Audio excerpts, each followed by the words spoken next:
is. Like, we're all creators in Right. some shape. And we need to build our community in a way that we can support one another, so that, you know, that like when you were just talking about the scarcity mindset, Nina, it's like when you've got community, Mm-hmm. that doesn't exist. You know what I Mm-hmm. mean? Absolutely. Absolutely. Especially when you're talking about seeds, like that's of the earth, you teaching somebody how to cultivate that and sustain things for themselves, so that Right. if you low, they got something to give right back to you to plant and harvest. That's how that works. Absolutely. Absolutely. Mhm. And then with like you said, when you shared on your podcast, when you had Grow with YOLO on, and she cultivated this seed and she shared that seed with Yeah. you. And so that's Yeah. absolutely what And it's you know like. what? And to expound on that, I had none for myself, started for myself. And it was just like, wow, I really wanted to do this, but I waited too late. Life happened. And it was like, Here you go. here you go. And I had abundance that whole season, like even that late. That's It how that reminds me of works. the, I'm sorry, I got a slight delay, but it reminds me of what we just read when Yes. it's when it was talking about Kim. Kim no push Jennifer down to the ground, honey. She Kim was in her fist. She counting Jennifer's gatherings. See, me and Kim we going at it. Kim was out in Jennifer basket, pushed her down. Mm-hmm. Who does that? And it's like, oh, she realized, yeah, we have different things to offer. Yes. So just because somebody is not bringing exactly what it is that you're bringing doesn't mean they bring. Oh, that's a whole word. Pass the collection. Okay. Pass the collection plate. Okay. Yeah, that's a word. Jennifer brought them in. Yes, You would have which been good and in single, turn, Kim. her bringing them in, come through Jennifer. Okay. Then Kim was nothing but abundant because now Kim ain't in such a bad mood. Okay. Right. Kim, Jennifer just saved you. Like, you could have Yes. been just down and out. Yes. You could have been going into the ground. And I tell people this all the time.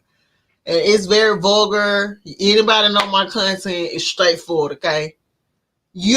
Are you gonna just let the thing gray on up and you gonna retire that thing? Right, Like, you right, gotta keep it out there while it's fresh. And right. so in that you can't be watching what Jennifer got in her gatherings. You need to Don't be do it.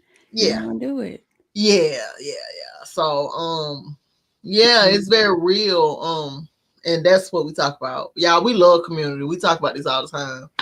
Just in building community, even though a person might not be comfortable speaking. Me and Jenny Marie get on here, right? And I done been in the garden all day. But when I see Jenny Marie, I gotta pull myself together. I dare not get on here side by side with my good sis looking all elegant rose and be looking dusted and disgusted, okay? So, Well, I appreciate that, but I feel absolutely. look, Absolutely. Nah, I'm gonna give you your roses, babe. I ain't never been a hey. We give Jenny Marie her roses in the Wednesday night book club. She stay ready. She on point. She looking good all the way down to the last hour. Okay, she is ready. oh wow. And so that's what it's about. Iron sharpening iron. You get around people and you better yourself. You don't focus on their gatherings. Mm-hmm. You focus on your heart. And so when you change your heart, it changes your feeling, your appearance about everything. Mm-hmm. I damn not get on here again. And then we just talking about the personal relationship. The way you show up for me, I'm gonna show up for you.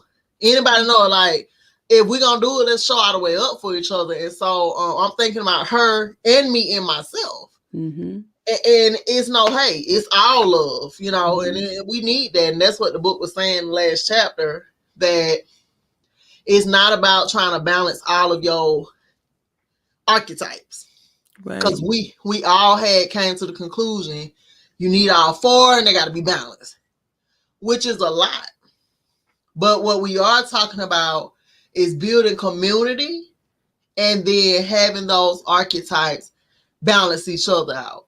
And Yeah. that's more better. Nobody's exhausted trying to do a 360. No.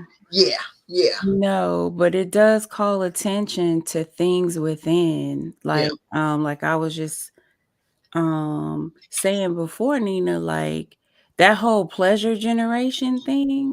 I was like, and I had to get out of the mindset of physical, right? Yeah, Like I think a lot of this book is really just what it says, awakening the master feminine. yeah. Like it's there, it's been there. It's a It's matter of all activating it, recognizing it. And it's there. like this type of acknowledgement of each other, like we are reflections of each other. Right, So it's like if right, I can see myself differently in a different light, I can see you in a different light. right, You know what right, I'm saying? I can right. see the Absolutely, world in a different light. absolutely. Yeah, that's Yeah, what I'm most grateful about this. It's just like, you can easily take this and make this about relationships, but it's so much deeper than that. and I was gonna give you your flowers on that too. When you hit about chapter 9, y'all Mhm. excuse me, I'm over here, being Nina. Um, chapter 9, you had checked me because I was taking it and putting it in the direction of relationship. Like, and so Mhm. when you say no, if you focus a little more about the inner reflection, it did make more sense because Mhm. really it's all there. The pleasure generator is already there because I'm a pleasure me, and in that anybody Yes. connected with me, we're gonna have that pleasure going on. So it's not a big deal. Yep. Some people I say who subscribe to a feminist movement might be offended. I've never been a feminist.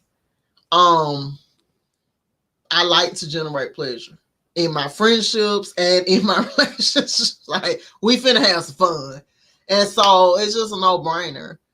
And that's the thing. This book has taught me so much about what's already there. Yep. That is it. Like yeah, yeah.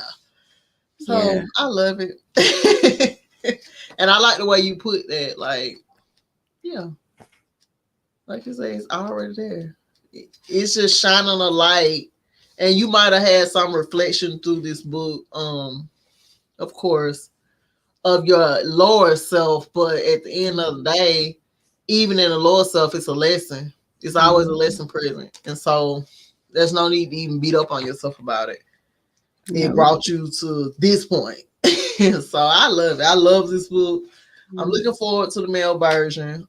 We will have the link in the description box if you would like to go ahead and get your male version, but don't read without us. I know, like you did with this one. I mean, I'm super grateful for it. It's so funny. Like my sister, like y'all still, How delayed. That's so y'all still yesterday's reading. news. It's okay. Yeah. Don't read without us. Get the book and just hold it. It's nothing like being in communication with each other, going through this and experiencing it with each other, and getting a Mhm. different point of view. Because sometimes when you reading just by yourself, you do miss stuff. I know me personally. The playbacks is for us, really. When, Mhm. while I'm working that garden this summer, I had this stuff playing in my earpiece and be like, dang, I didn't even hear that part. What did I miss? Right. And so make sure you study that part, and then we'll jump into the men's version. Tonight we are in chapter 13, which is Awakening the Master Feminine about men. Everything you wanted to know. So Okay. this might get heavy. I'm gonna start and read as much as I can. We're gonna try to we're gonna attempt to clear this thing out, but if not, we're gonna catch it up on Sunday. And so Again, this is chapter 13 about men. It did skip chapter 12. Mm. So in this chapter, the male persona and boundaries, the house of man, monogamy and infidelity, single parent mothers, forgiving our fathers, female selection criteria, and the basis for hope. And so that was the 7 points that are going to be spoken on in this last chapter. So the male persona and boundaries. In this chapter, I hope to give women a sense of what men are thinking and what their motivations are. When possible, I have attempted to capture their voice and not present my opinion on them. I expect the typical female will find the worldview surprising. The selection about forgiving our fathers is of special note. Every woman should pay attention to this one. The original article was inspired by a powerful series of seminars done around this theme.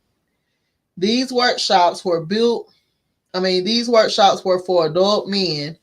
Many males grew up without fathers, and some of them are dead set against the whole notion of forgiving their fathers. It was a serious sore spot for them. No doubt, stuff can get pretty intense out there on the front lines of life. All of the topics are challenging, challenge. What is it, Jennifer? Challenging. Am I saying it right? Challenging, yes. Oh, okay. It sounds funny. Challenging. Okay.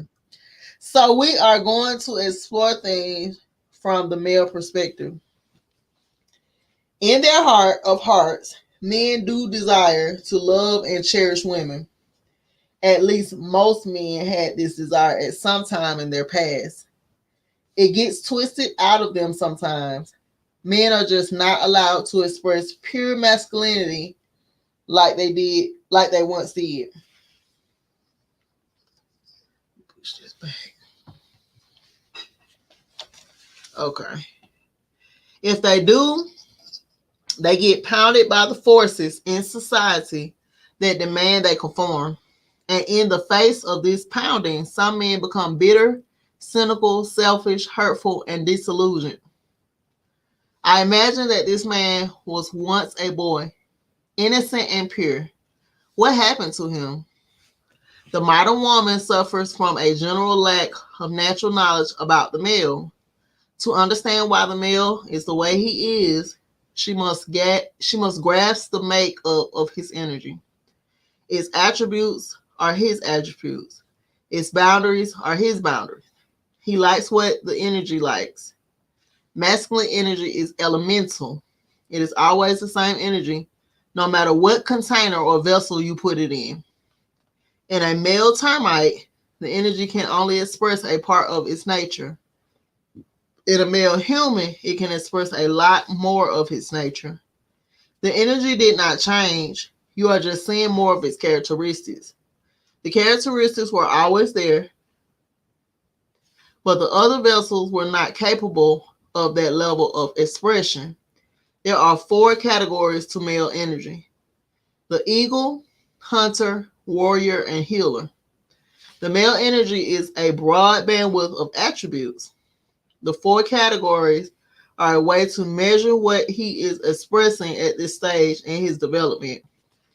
Each archetype of energy is equal to a small spectrum of the masculine bandwidth. And so some elements of masculinity are stuff you can measure and categorize.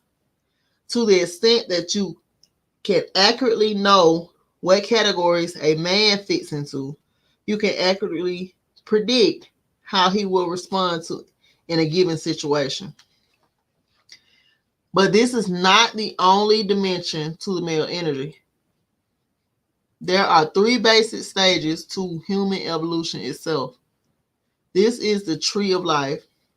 There is the inferior man, Sahu, the superior man, Ab or Ab, and the divine man, Ba or Ba. At each stage of evolution, a male is a different species of being. The dynamic of masculine energy flows through him in different in a different way. The man with the healer archetype active will behave very different at the inferior stage, superior stage, and the divine stage of his development. It is easy to determine what level of evolution a man has reached. There are probably less than 1,000 men on the divine level in the world. Your chance of meeting one is slim. The superior man is mature. The inferior man is immature. We will make the distinctions very clear as the chapter progresses.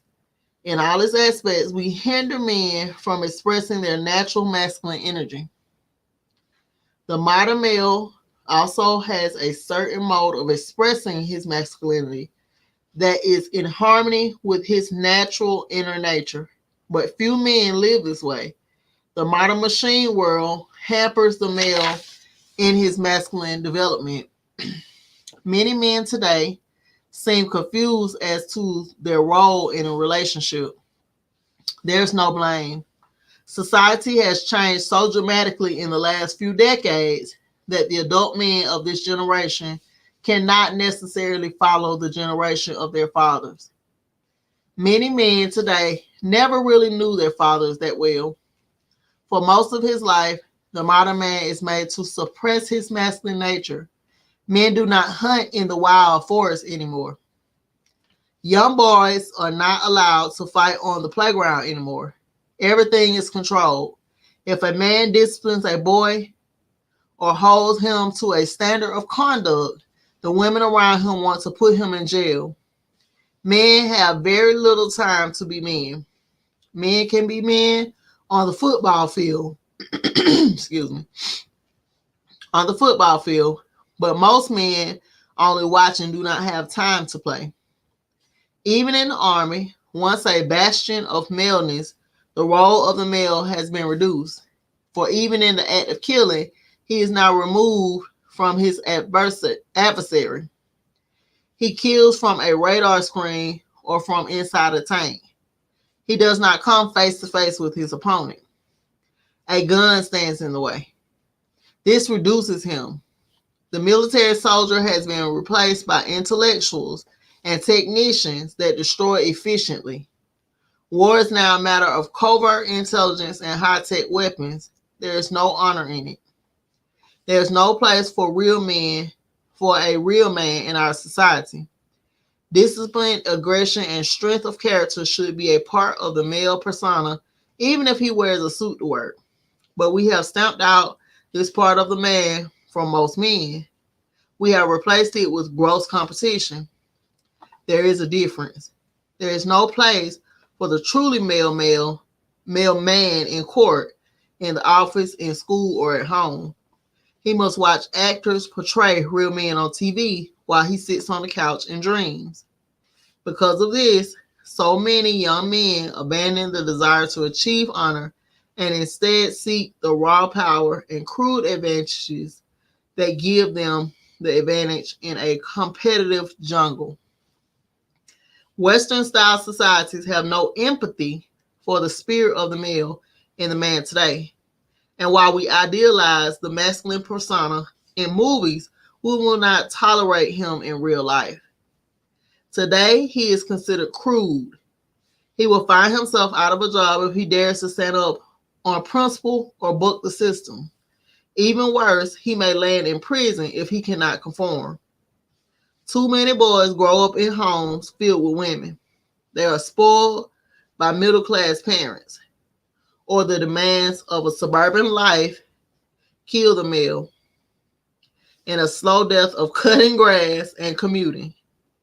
The modern machine world of the fire culture is devastating to the inner masculine nature of men. In the bedroom, males wear armor over their masculinity like the condom over their penis.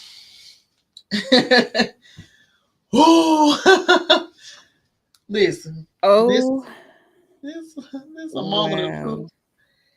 I just never, and y'all don't judge me. I'm gonna say that for private. What you was about to say? Nothing. I don't even nothing. Go ahead. He said in the bedroom, males wear armor over their masculinity, like the condom over their penis. Okay, and I'm just all I'm gonna say. All right, boundaries. Men live within an imaginary circle. The circle is their boundary. An important aspect of male energy is its relationship to boundaries.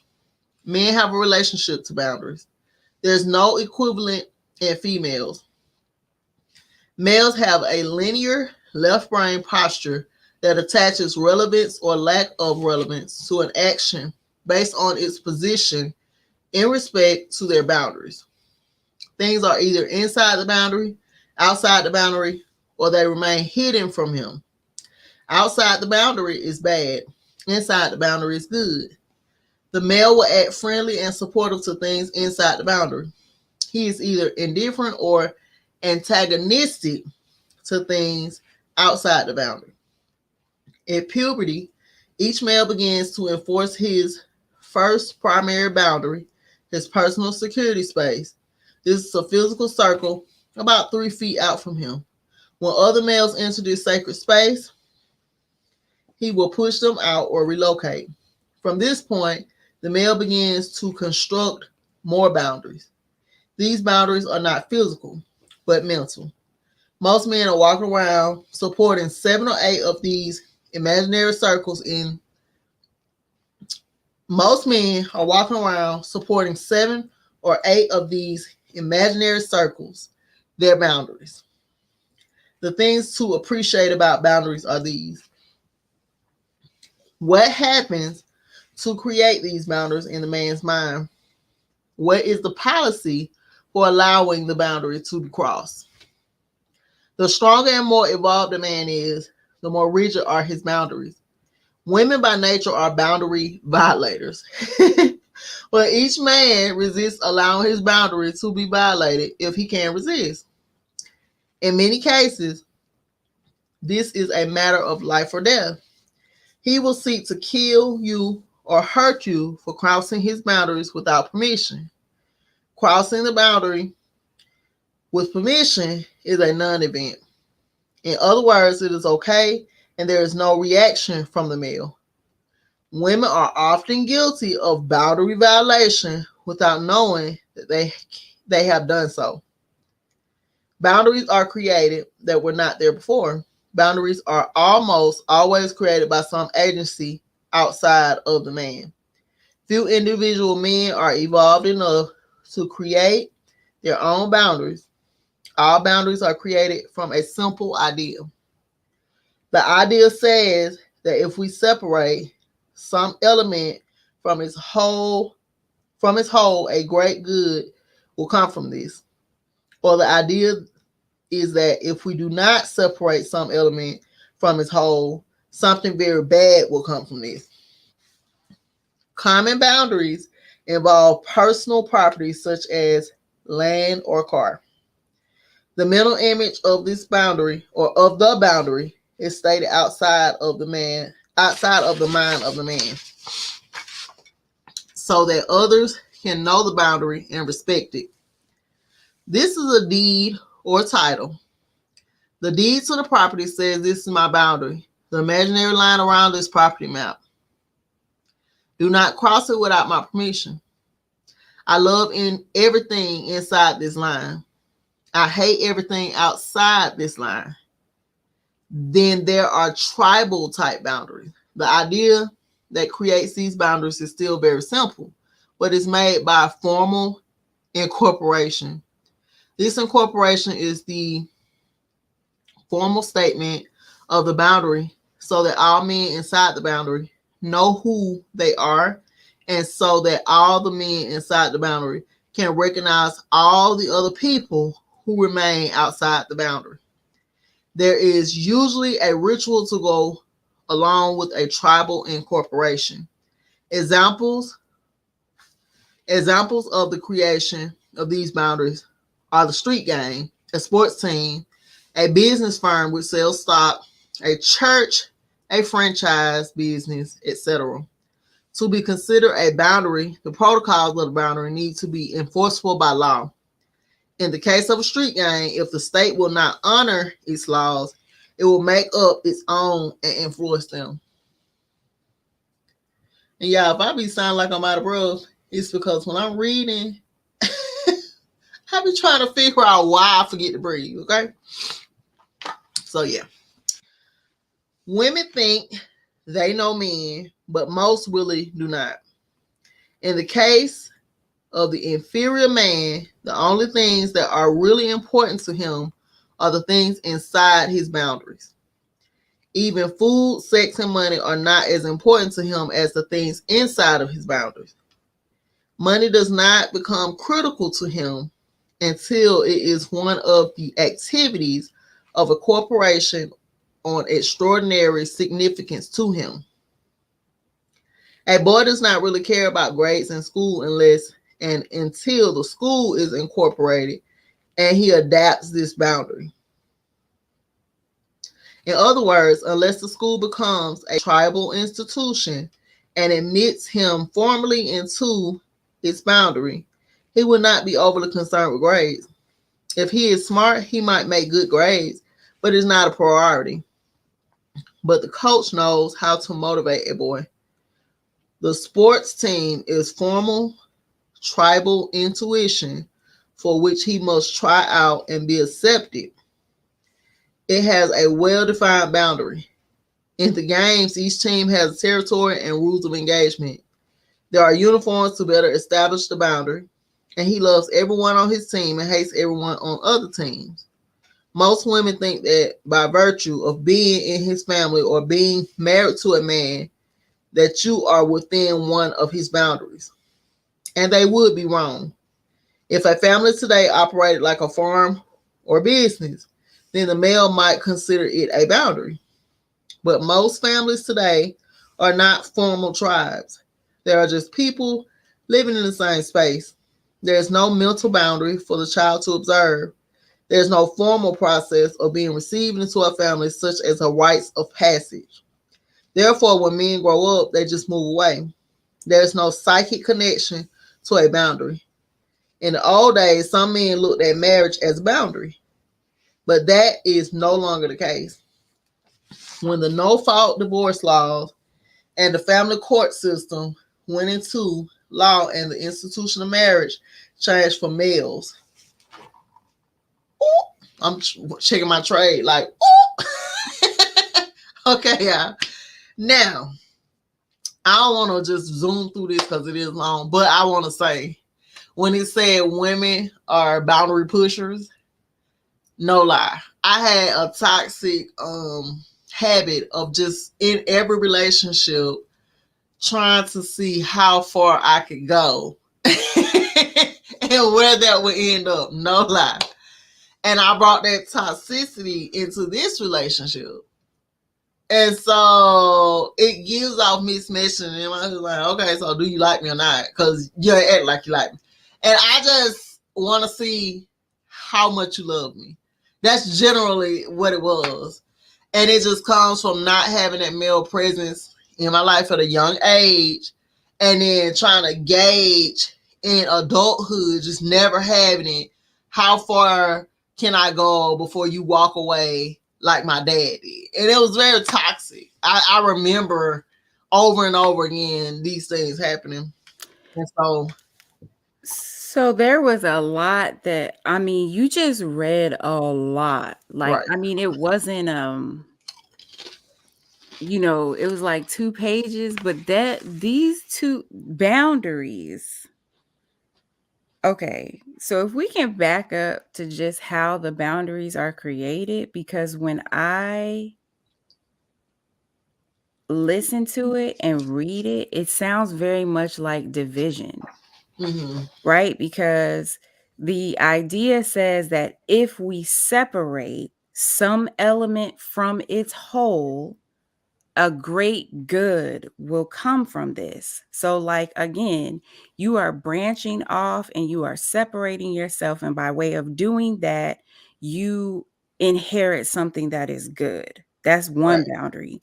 And then boundary number 2 is if we don't separate that element from its whole, then something very bad will happen. Mm-hmm. So there's this encouragement of separation. Mm-hmm. And it's like to see about how all of that is really like a learned behavior all the way down to like sports. Is that what I'm reading about? A boy doesn't really care about grades in school unless the school is incorporated and he adapts to a boundary, Mm-hmm. right? And then you have the whole corporation boundary.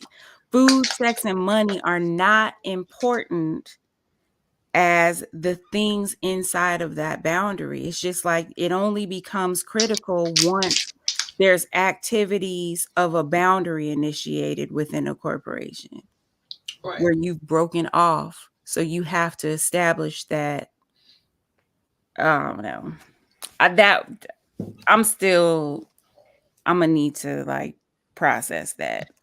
It was real. It was a Because whole what lot. you said was very interesting about how women are boundary pushers. Right. So is this to say that we are pushing them into this need to isolate and To divide separate. themselves from Yeah. their communities, their Mhm. families? Is that what? I'm just thinking about all the single parent homes, all the single parent moms, Yeah. you know, Yes. and so I would, Yeah. Mm. yeah, each experience being an imprint just like us. And so that was deep. Okay. So when the no fault divorce laws and the family court system went into law, the institution of marriage changed for males. Understand that from a pure left brain male perspective, you cannot just dissolve a boundary by petition to a lawyer.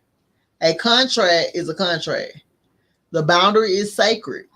A man will defend a rigid boundary to the death. With the onset of common divorce, the common boundary,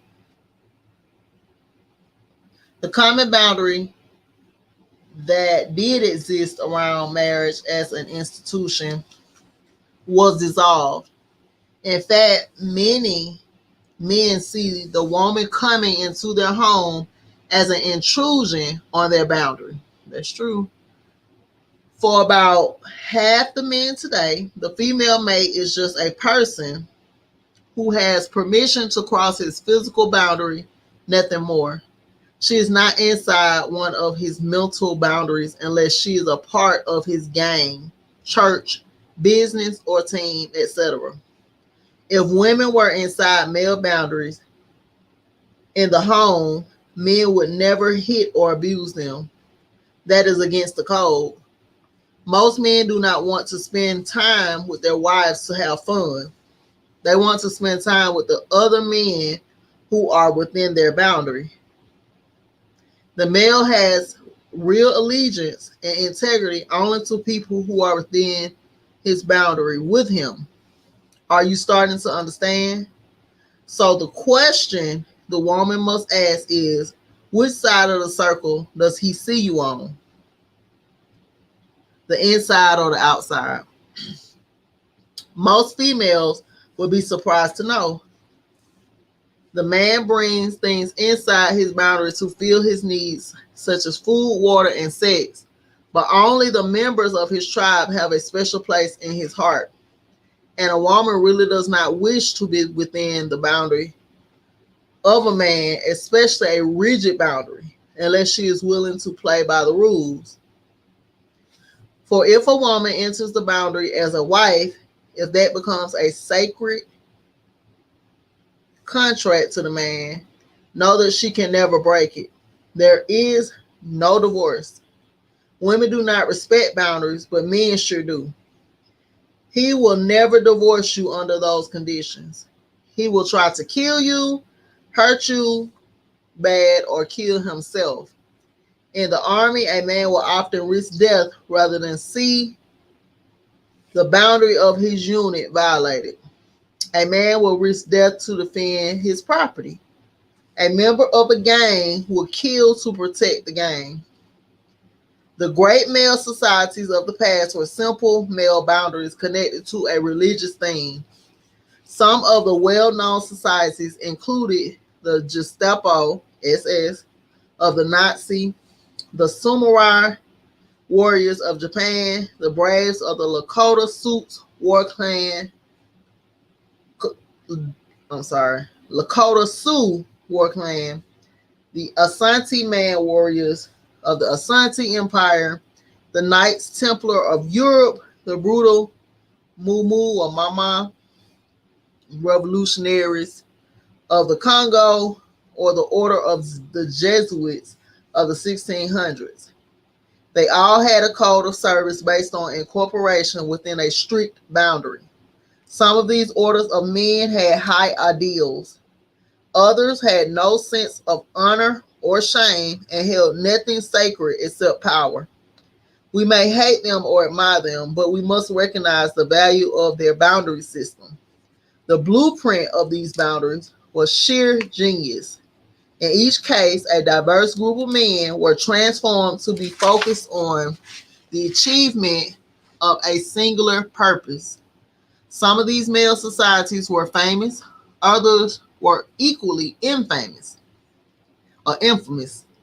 I am not glorifying some of the men who rose to power within these groups. Often their creation was more due to the times than the wisdom of the leaders. It is always easy to separate men and turn them against something. True greatness is the act of uniting men and turning them for something. This is a lot harder to do.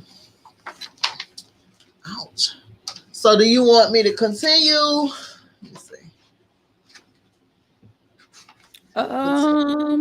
What do you want to do? I'm happy to pick I'm up. I looking was at. sitting here trying to get the picture of this chart on page 181, but I can't get it from Oh, just laying sideways. well, I'm gonna keep going. Okay. While you get that, and just let me know when you're ready. Okay. The house of the man. What is masculinity? Masculinity is an energy. As with the feminine energy, we divide the masculine energy into four archetypes. The cornerstones of the house of the man.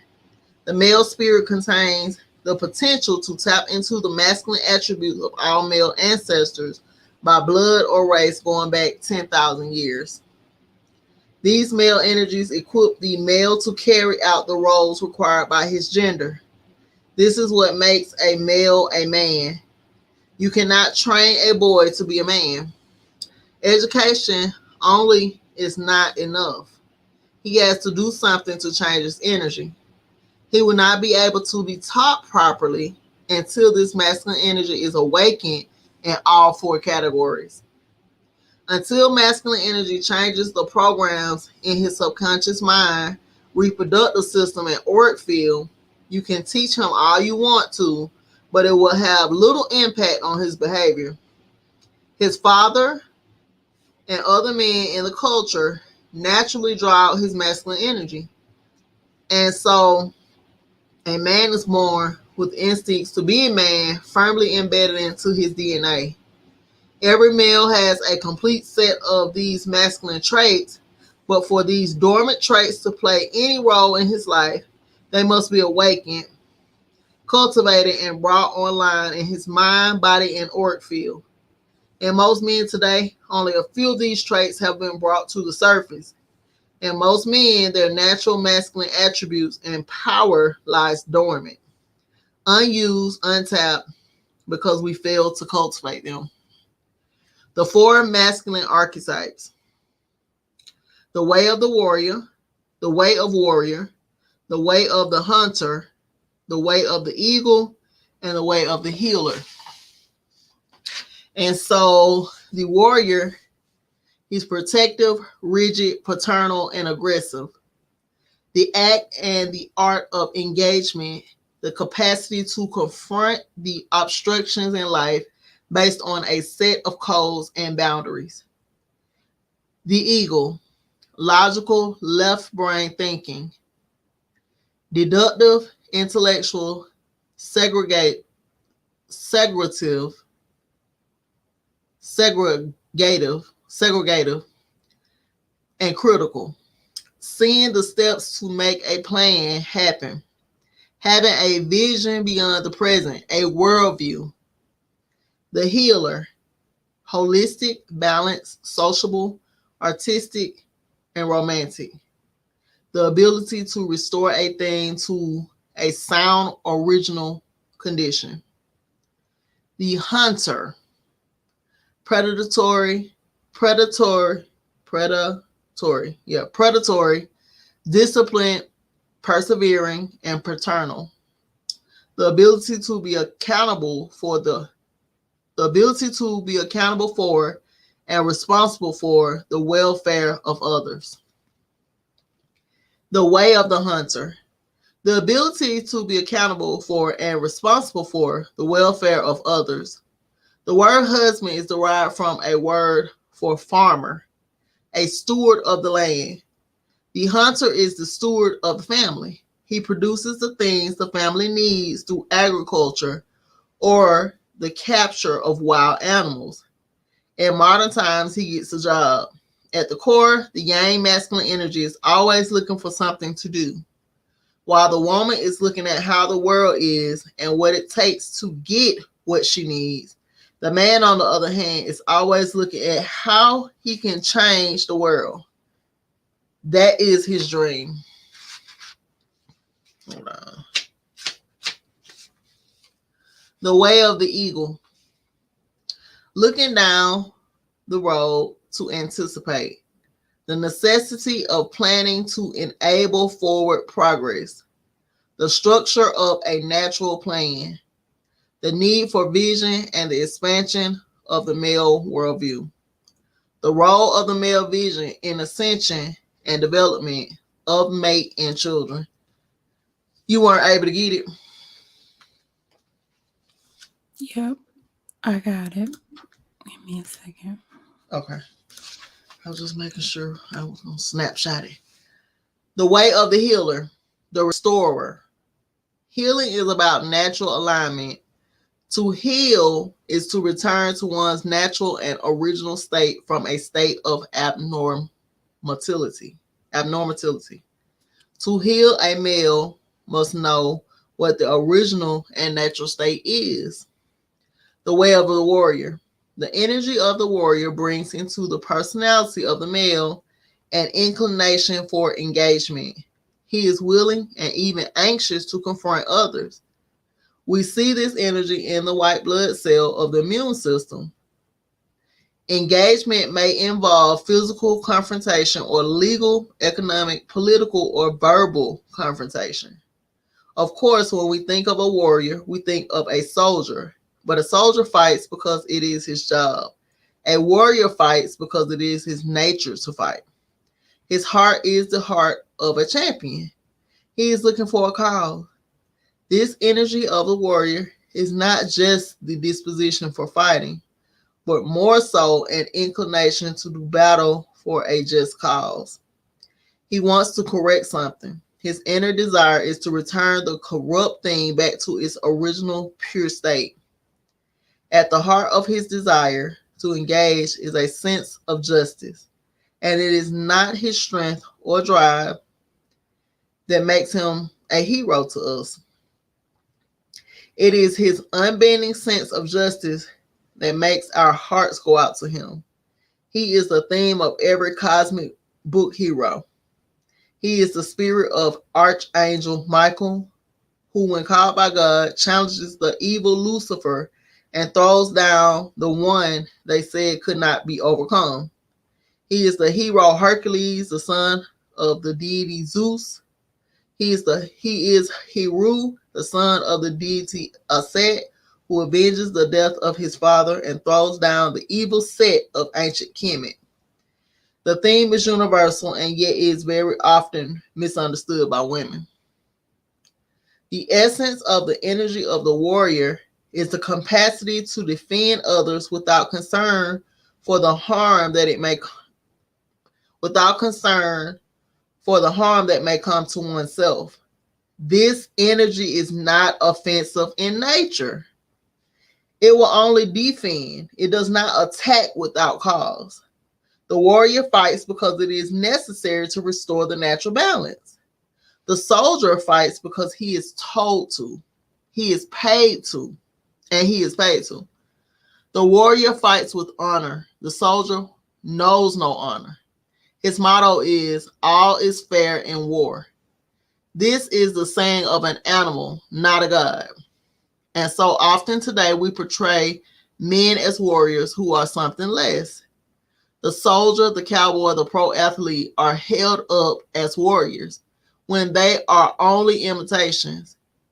There are few warriors today and a lot of imitations. It is necessary for the woman to recognize the difference. A man needs to possess his warrior energy if he is going to be a husband, father, or play any role in the community. It is absolutely critical, and women still want and need the warrior, but cannot find him because they have forgotten what he looks like. Their image of the warrior male is crafted by the movies, but in real life, he seldom looks or acts like that.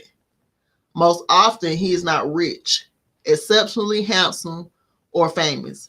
He looks ordinary and acts ordinary until he is faced with the crossroads. When the dodo hits the fan, he heads for the eye of the storm, while other men are running away. His shoulders his responsibilities. He shoulders his responsibilities while other men abandon theirs.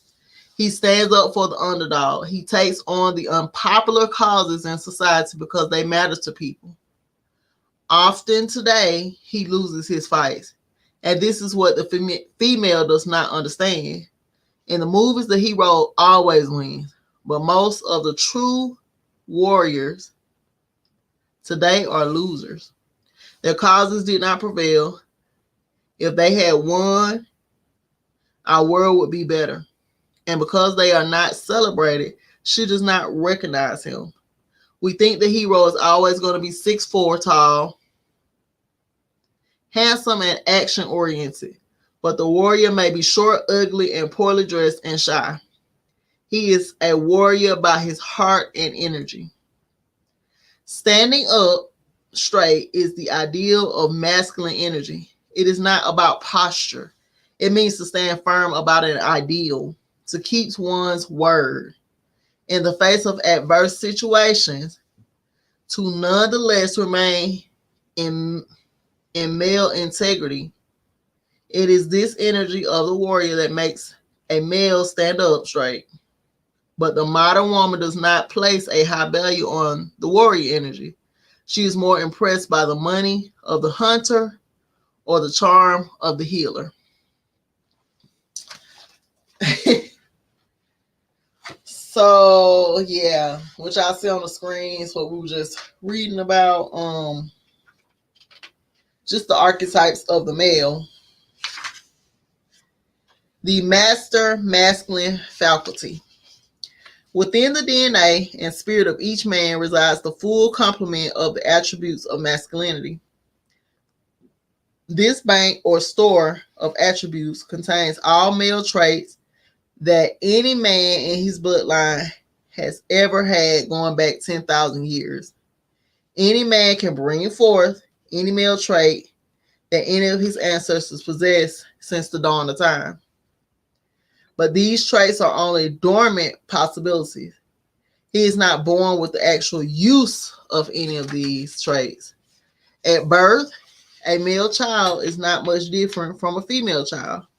For any one of these male traits or attributes to play any role in his life, they must first be awakened, cultivated, and brought online in his mind, body, and auric field. Each male human contains within himself an internal faculty for becoming a man. The internal mechanism that brings his particular bank of masculine attributes into manifestation in his person, we call the master masculine faculty.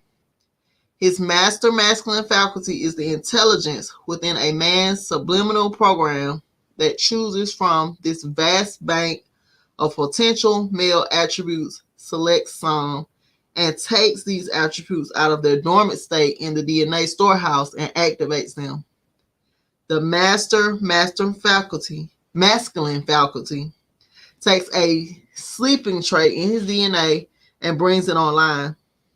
The master masculine faculty first springs into action when the boy enters the stage we call puberty. In fact, the onset of the master masculine faculty is what brings on puberty. But the master masculine faculty of each man encounters many obstructions as it tries to develop him into the highest and most natural version of a male that it can. Year after year, it recedes further into the background as he replaces natural traits and natural lifestyles with artificial replacements. And in most men today, before they reach the age of 25, the master masculine faculty shuts down prematurely. It goes into remission and becomes inert and inactive. In most men today, only a few of these traits have been brought to the surface. In most men, their natural masculine attributes and power lies dormant, unused, untapped, because we fail to cultivate them. Out of the four archetypes of the masculine energy, most males enter adulthood with the use of only one archetype out of four. But the typical male does not comprehend this. He believes this is just an aspect of his personality.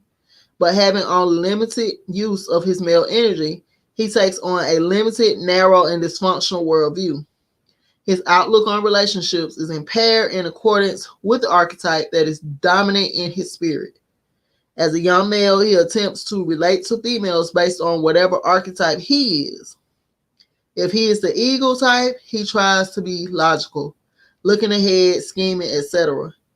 If the healer type, he uses romance, charm, and wants to remake her, etc. By definition,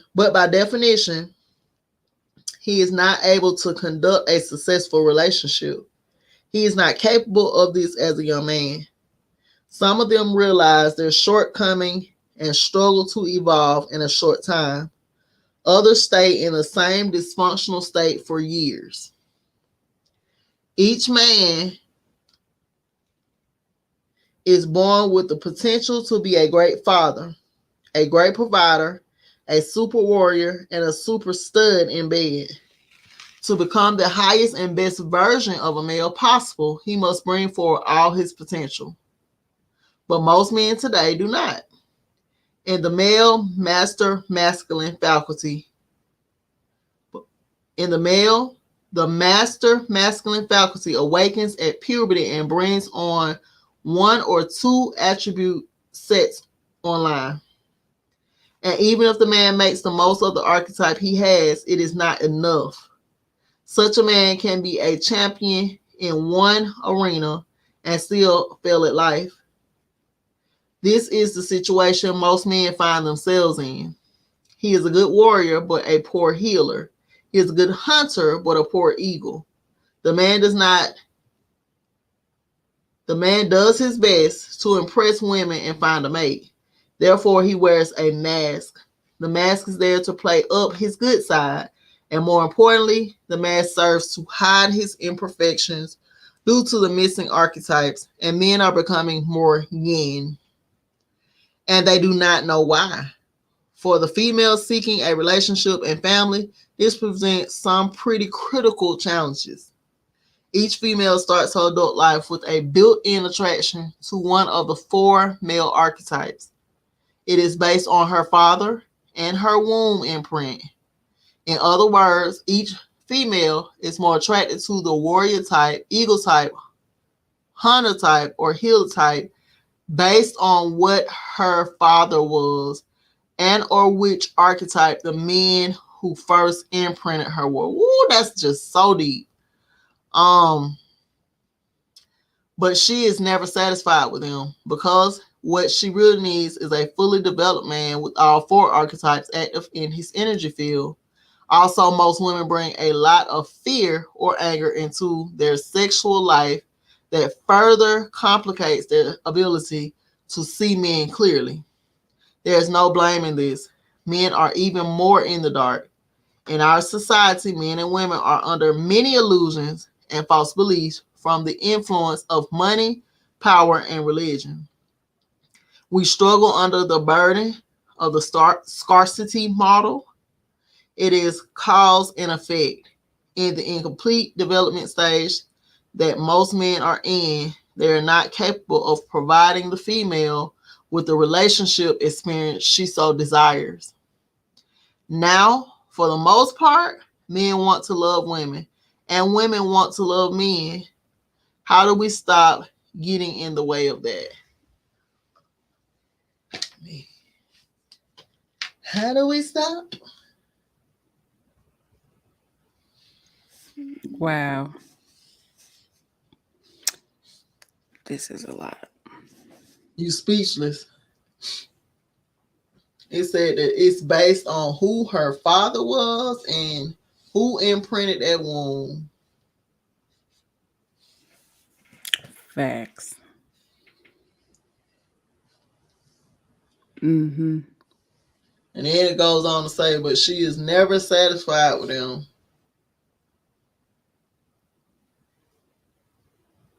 Isn't that something?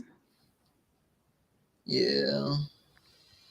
Because I guess, yeah, there's the need for a fully developed man with all four archetypes active. Right. Hmm. Wow. Okay. You want me to pick up Pick it on up, pick it up. monogamy? All right. Okay. Infidelity and monogamy. The male view of sustainable relationships. There is currently no working system of monogamy in the West. What we have in our society is the facade of monogamy, not the real thing. Most people who think they are in monogamous relationships are, in fact, sharing their mate. Infidelity is common with both males and females committing the offense. Over the long term of a relationship, both men and women are more likely to be guilty of infidelity than to remain true to their partners. There is the added dynamic of bisexuality today. Not only do women cheat with men, but they cheat with other females. Not only do men cheat on their mate with other women, but they cheat with other males as well. In this environment, a person should consider in this environment, a person should consider then their mate has indeed cheated on them unless they have investigated and obtained evidence to the contrary. For the most part, women seem to embrace the concept of monogamy as an imperative. Without a contract of monogamy, women feel it is impossible for them to fully invest in a relationship or obtain the full measure of what life with a man has to offer. Most females maintain the position that it must be monogamy or no relationship at all.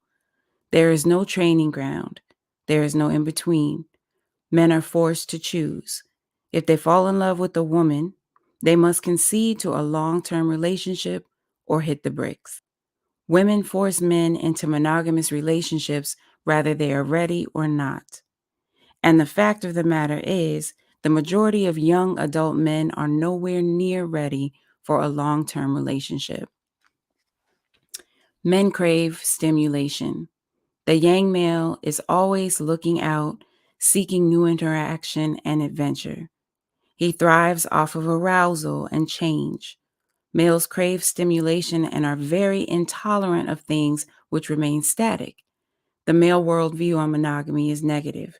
He sees the long-term relationship as a trap, a prison. This is because it often becomes a prison for his spirit, when he is dealing with the underdeveloped female. Males like risk. Females are naturally risk adverse, especially when they have children. Women want security. Men seek just the opposite. Males seek to be challenged and like to chase stuff. At their core, they are predators. They do not stop being a predator until they enter the superior man stage we talked about. In the same way, a lion, wolf, dog, or hawk is a predator. The male is a predator. He is a wild thing from his teen years into early adulthood, and our attempts to tame and domesticate him are only partly successful. Male patterns of infidelity start in childhood. He enters puberty with the disposition toward infidelity because he is copying the model he sees in outer society and his own family. If as a boy his mother divorced his father, and then this sets the stage for his subliminal programs in support of infidelity.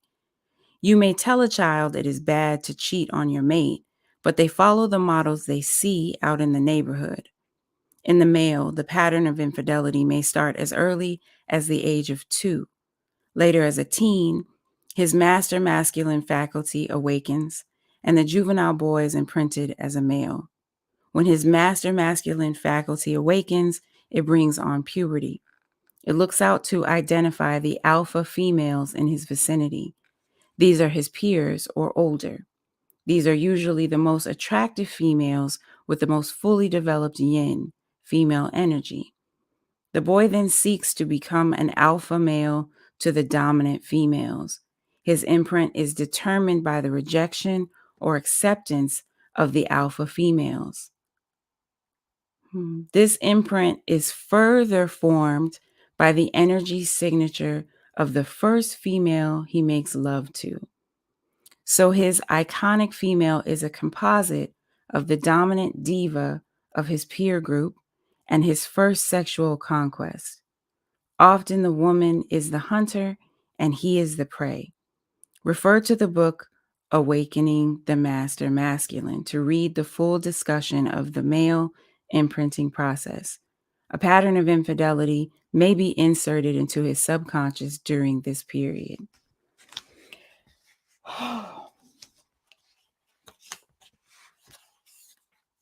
Yeah, wow. Okay, the most common pattern of infidelity.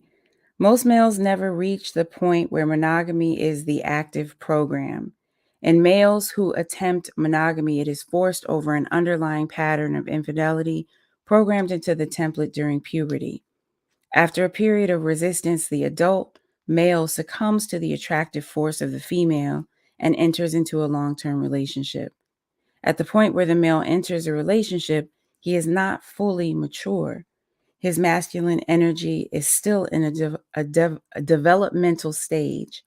In these situations, the female in question has some significant Amazon attributes. In other words, her yang energy is highly cultivated, while her yin energy is less developed.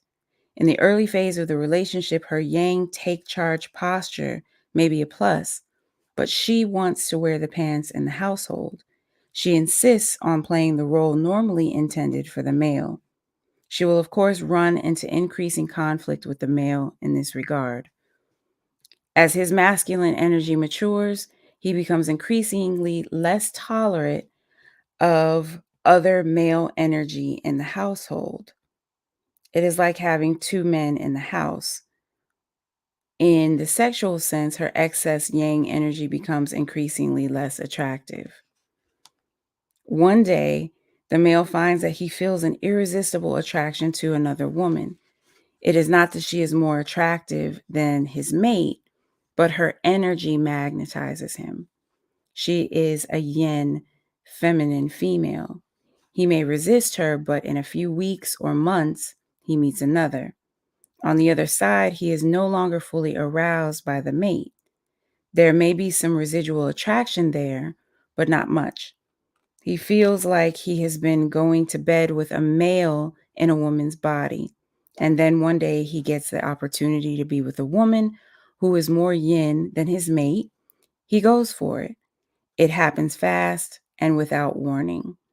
The next thing he realizes, he's sneaking around with a yin female. He finds these episodes very compelling and hard to resist.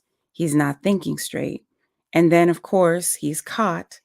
Of course, things go downhill from there. He will get caught sooner or later, and the discovery of his infidelity will injure his mate and shatter his image of himself. He will begin to see himself more clearly and understand better that he is immature.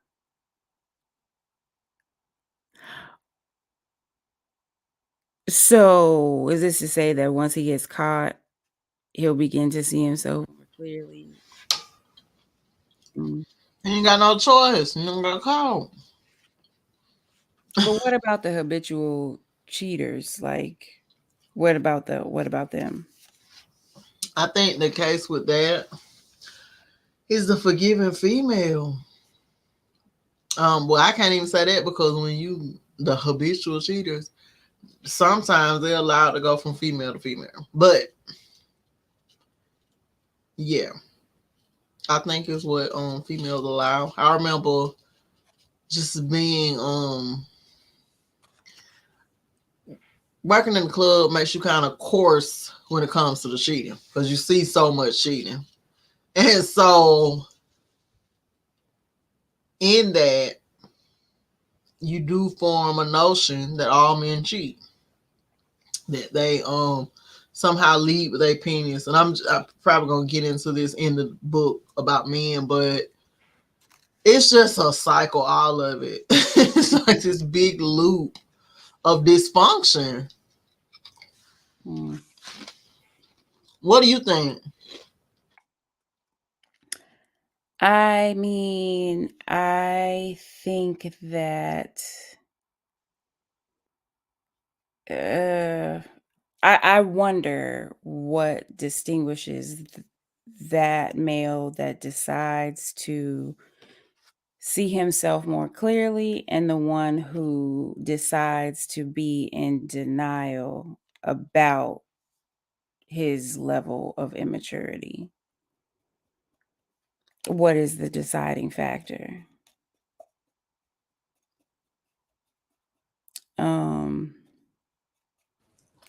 I don't Yeah, and know. I'm pretty sure it's affected by the first three women who imprinted him,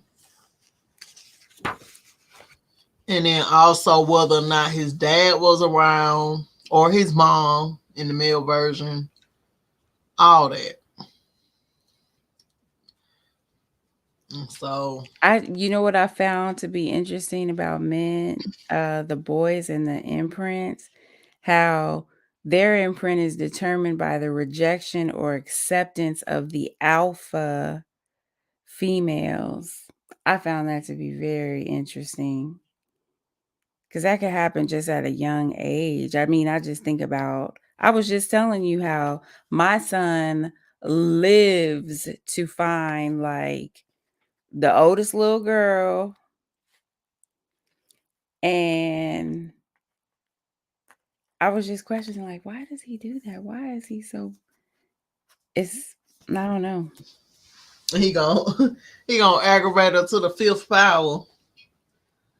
Yeah, it's interesting. I just wonder how what's the conclusion, but when he said that they'll marry you and you still not be a part of the team. I know. That was the Being thing. on the outside of the boundary. Yeah. Yeah, that made a lot of sense. Right. Like, wow. Yeah. That Makes a made a whole lot lot of of sense. sense. Like, Cause what side are you on?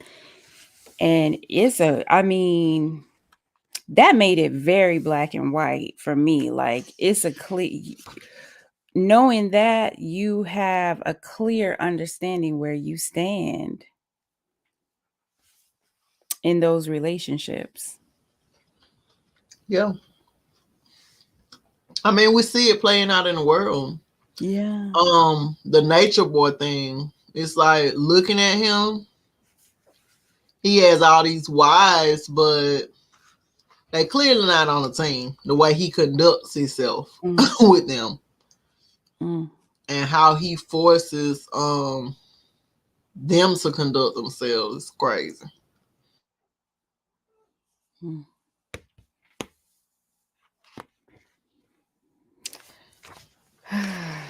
Okay, let me. Where did I leave off? Most males. Did I? So am I at the most common pattern of infidelity? No, infidelity pattern number 2. The second most common pattern of male infidelity involves money. Most men cannot indulge themselves in infidelity as they desire to because the women they desire are not available to them. To take this chance, a man is looking for a woman who is somewhat attractive, and she needs to be more yin and feminine than the first woman. But the reality is that most attractive women have options, and there are not a lot of feminine yin women out there anymore. So money becomes a factor. The men with the money have the most options. The pattern involves a married man who begins an affair with a single, never married female who has at least one child. The female got pregnant early, probably during her teen years, and as a consequence, has financial issues. The father of her baby is not supporting her. Often, the young woman is out on her own or living with her mother in a strained relationship. After the young single mother endures 3 or 4 years of this, she is looking for financial relief. The woman is looking for a male sponsor. The married man now approaches her and finds she is more receptive than he might have supposed. Maybe in a normal situation, she might have been out of his league, but due to his financial standing, she gives him some of her time. If she likes him and he is generous with her, she decides to become his silent mistress. He helped her with money issues and a shoulder to lean on, and she provides him with the sexual favors he so desires. Often, these women prefer married men because they are not yet ready to marry, and they choose men who might not otherwise be eligible because it gives the woman more leverage. If the man is equal to the woman in attraction, she does not have much leverage. Also, once the affair is over, it is easier for her to leave.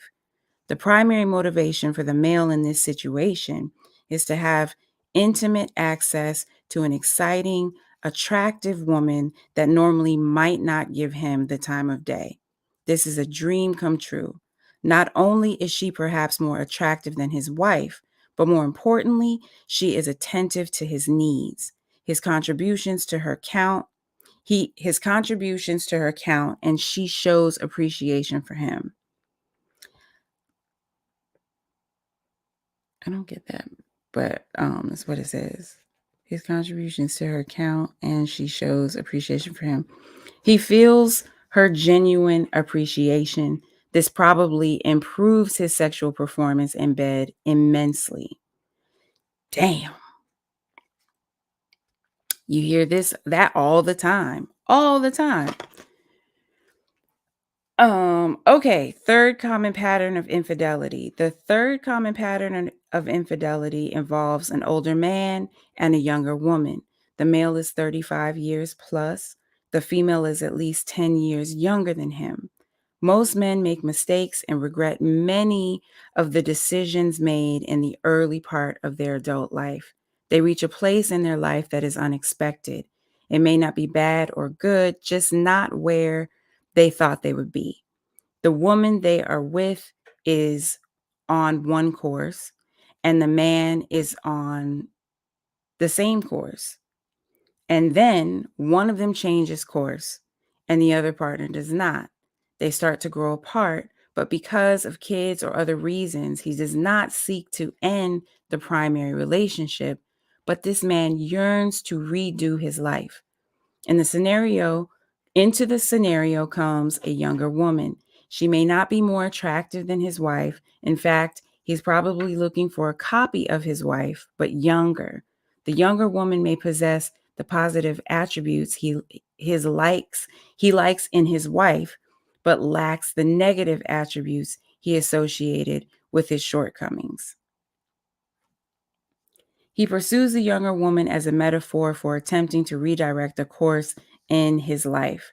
The younger woman is receptive to the new concept he has of himself. His wife is not. He wants to reshape and remake himself. His wife will not or cannot divorce herself from his past mistakes and the image of that. He cannot change or revise himself in her eyes until he undoes the mistakes of his past and shows he is capable of better behavior. And so the man withdraws emotionally. He just goes through the motions of it. Often the wife does not even notice. So fixed is she on her own course. And he begins a hot, passionate affair with the younger woman. Of course, there are numerous patterns of infidelity. Whenever the relationship reaches the crossroads, you must beware. If the woman becomes pregnant, there is an added risk of infidelity. The possibility of a child does funny things to the mind of a male. He wonders if he can shoulder the great responsibility of a family. He believes these are his last few months of freedom. There is pressure on him. He has established a pattern of regular sex. Now his mate is no longer able to make love to him. The pressure builds, and he may seek a release outside the marriage. It is not really a sexual thing, but a safety valve. The same holds for death in the family. There's a loss, there's grief. The burden of sadness weighs heavy on him. It is a marker that shows life is not forever. He looks around to see where he is on the journey of life, and he may seek to have an affair at this time. The male spirit is strong in some ways and weak in others. Men fear death. They can face death easy in battle or in a fight. A man would die gladly to protect his wife or children, but he fears the slow loss of life. He fears losing his chance to live life fully. These are the signs that a woman should beware of, that he is growing older and his dreams seem to be slipping away. At these times, he can grow closer to his mate, or he can seek consolation in the arms of another woman. Okay.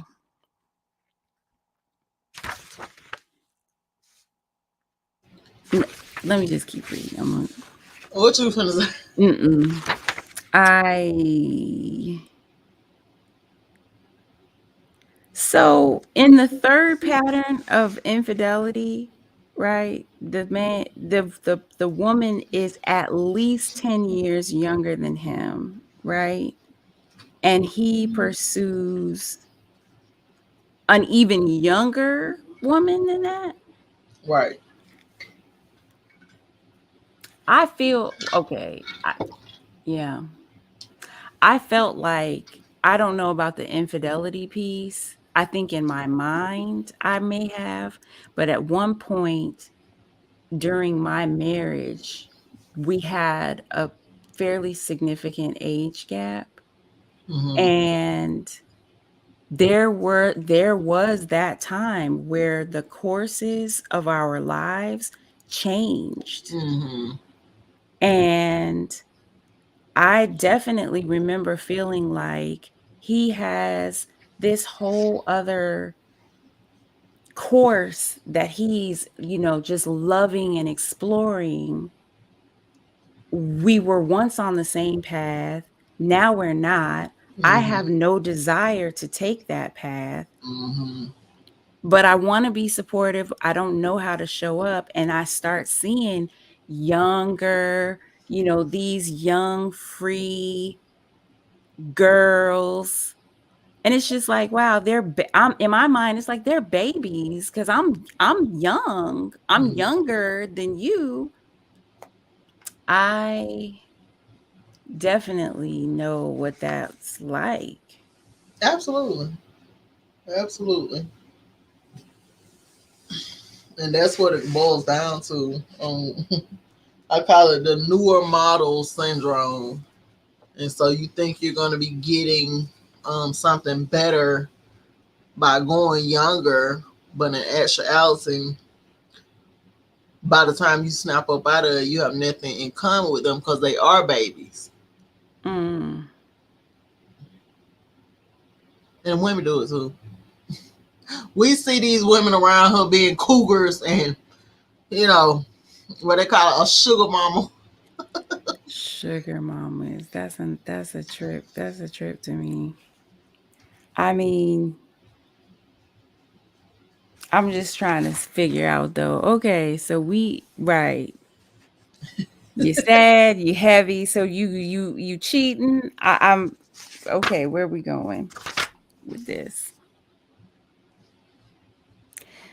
I get it, not want just letting life pass you by, but okay, let me finish. Right. If What they you call it, men when they have a midlife a crisis. midlife crisis, I feel like that is very real. Yeah. Um, okay. If you have had an affair and he discovered it, this is another issue. Men do not handle this very well at all. The thought of another male between his woman's silky thighs, pleasing her, pressing into her, can torment a man. This is especially so if he thinks his woman really enjoyed it. The visual of another man in hot embrace with his woman will play over and over again in his mind. If this happens, the couple should get immediate therapy and counseling. Otherwise, he may become a powder keg waiting to explode. And if he seeks to have a revenge affair, it will probably be with one of your close friends. Well, damn.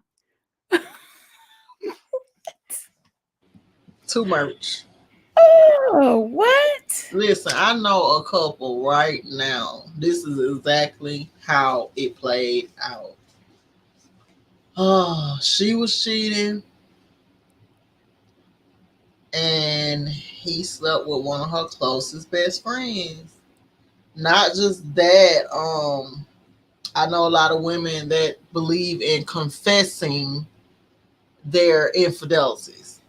That's not my belief. I don't know where y'all get that from, but nah, you gonna have to take that one to the grave, sis, because they don't look at the same.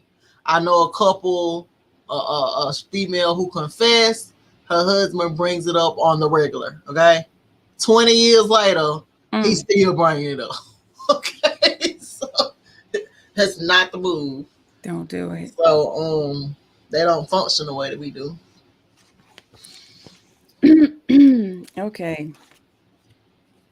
Um, Monogamy. One second. So you that took the cake. Oh my goodness. This was a lot. I don't think I was expecting all of this. Okay, monogamy is not the province of the spiritually immature. A man should have well developed masculine energies in place before they can really work that monogamy thing for real. Of course, if you just want to pretend, then go on.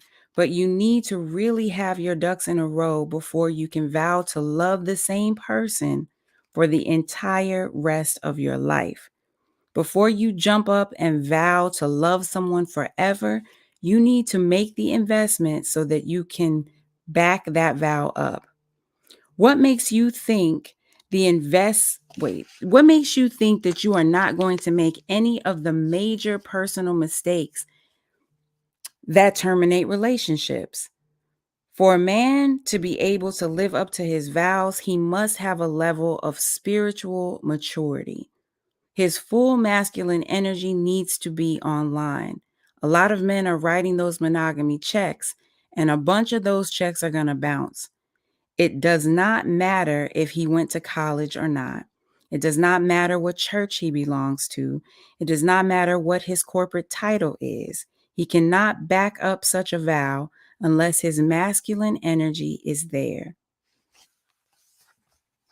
Right. So that's all. They got all these shows now where these women are trying to force their men's hand in marriage, marry me now, all of this type of stuff. It's not going to work. It's not going to work. Men have generally lost the respect for the feelings of women, and men have pulled back emotionally from relationships, dating, and marriage. This is especially true of young men. Many young men would prefer to play video games on a date with a young girl than to try and work through complex personality issues. The female side of the relationship dynamic has become a complex minefield. Typically, the modern young male is not even remotely interested in going there. The tactic and motive of today's young man is to look for the lowest hanging fruit to pick. He is not trying to climb any trees. If the woman presents any serious psychological challenge, their most likely response is just to move on to the next case. If she is very feminine and supportive, they may just overlook any issues and try to just push ahead. The maturity level of males is dropping rapidly every decade. As this happens, they must pull back, for they do not have the traits and skills to deal. So, a young female today looking for a real old fashioned relationship is in for a shock. Sorry, Daffy Dorothy, you came to the wrong time period. In the European and Asian communities, there are still pockets in society clinging to the old values. Some religious institutions and isolated communities cling to the old ways. But in the Native American, African American, and mixed race communities, the pockets are small or non existent. Young African American females have almost no market for monogamous relationships. If they force marriage, and many do, there is an 80 to 90% certainty of divorce in 7 years.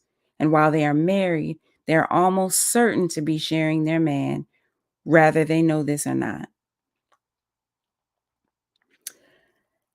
Monogamy may appeal to women because it implies a guarantee. It implies stability, and children need stability. But I think before we get back to a time when we will see men really stand up and be men, and the institution of marriage becomes honorable again, both men and women will have to give up some of these absolute demands they cling to so violently. What is the reason and purpose for a woman to enter into a relationship? What is the underlying motivation for monogamy? Is monogamy about a sustainable relationship? Or is monogamy really about personal economic advantage?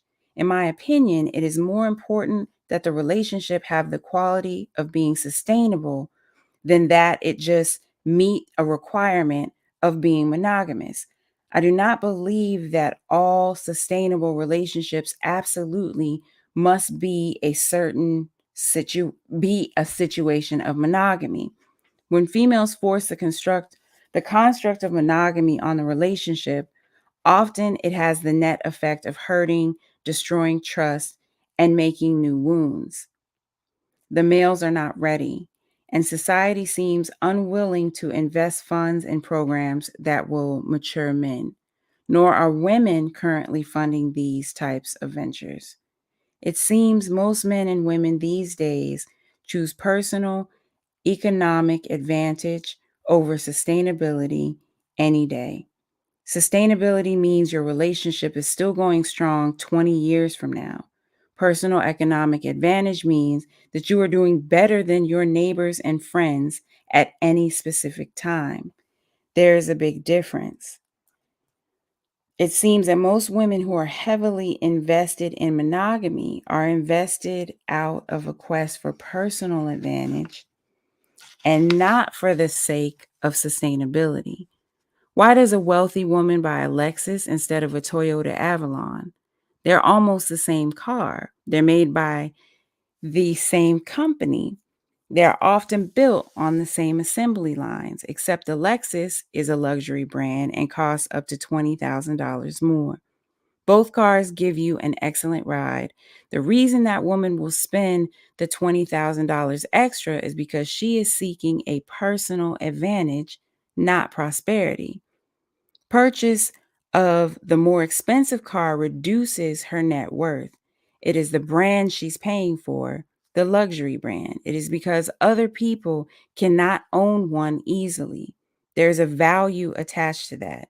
People spend $80,000 on a car mainly because other people cannot. The illusion is it sets you apart, gives you a special quality. It is personal economic advantage. In relationships, men feel cheated when their woman has an affair because their personal advantage has been taken away.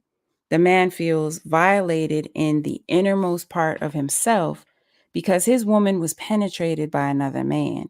She had to take him inside her. It is a deep violation. The illusion was that she set him apart from other men. He thought he held some special quality in her eyes. He looked for his validation inside her womb. It was an illusion. Personal advantage means that you are doing better than your neighbors and friends. If you fall behind for even one day, it is a disaster. If all of your neighbors and friends are millionaires, then you have not achieved personal advantage until you are a multimillionaire.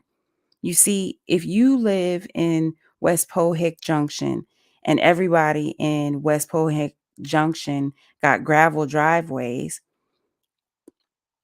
well, you done did something when you go get your driveway paved with asphalt. You, a big man, and you got personal economic advantage.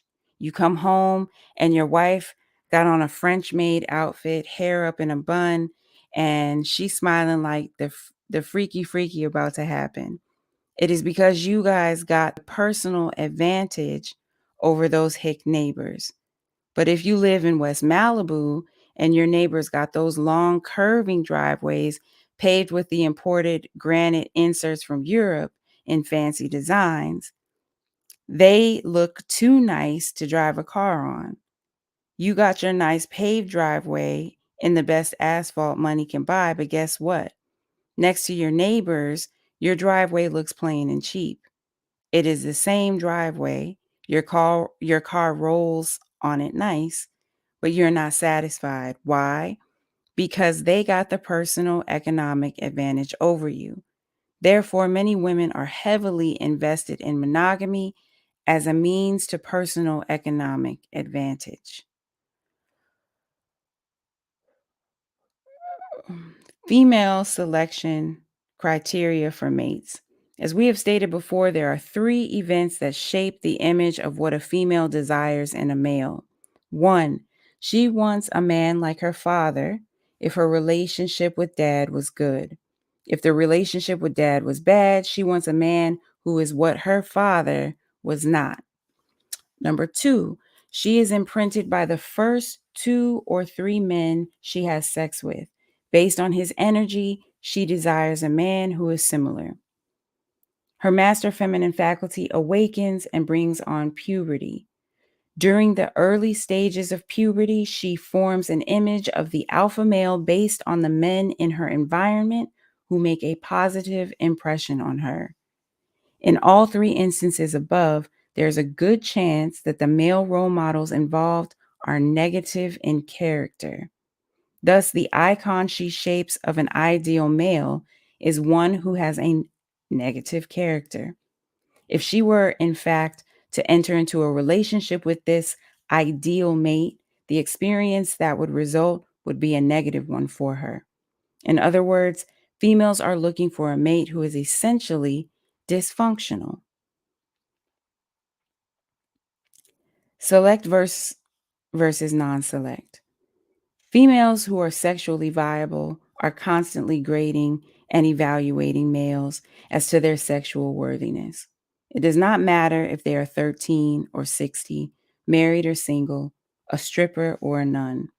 There are exceptionally few exceptions. It is common for young adult females to compare their abilities to sum a man up quickly and accurately. They call this female radar, and women are very good at it. Most women decide in the first 5 minutes whether a man is to be placed in the select or non select category. It is then based on this initial determination that a male is included into a woman's sphere of activity or he is excluded from contact with her. Some women will maintain minimal communication with a few men from their non select category for either friendship purposes or to support some special interest they may have. But mates are chosen exclusively from the select category. And most women even restrict their male platonic friends to men from their select category.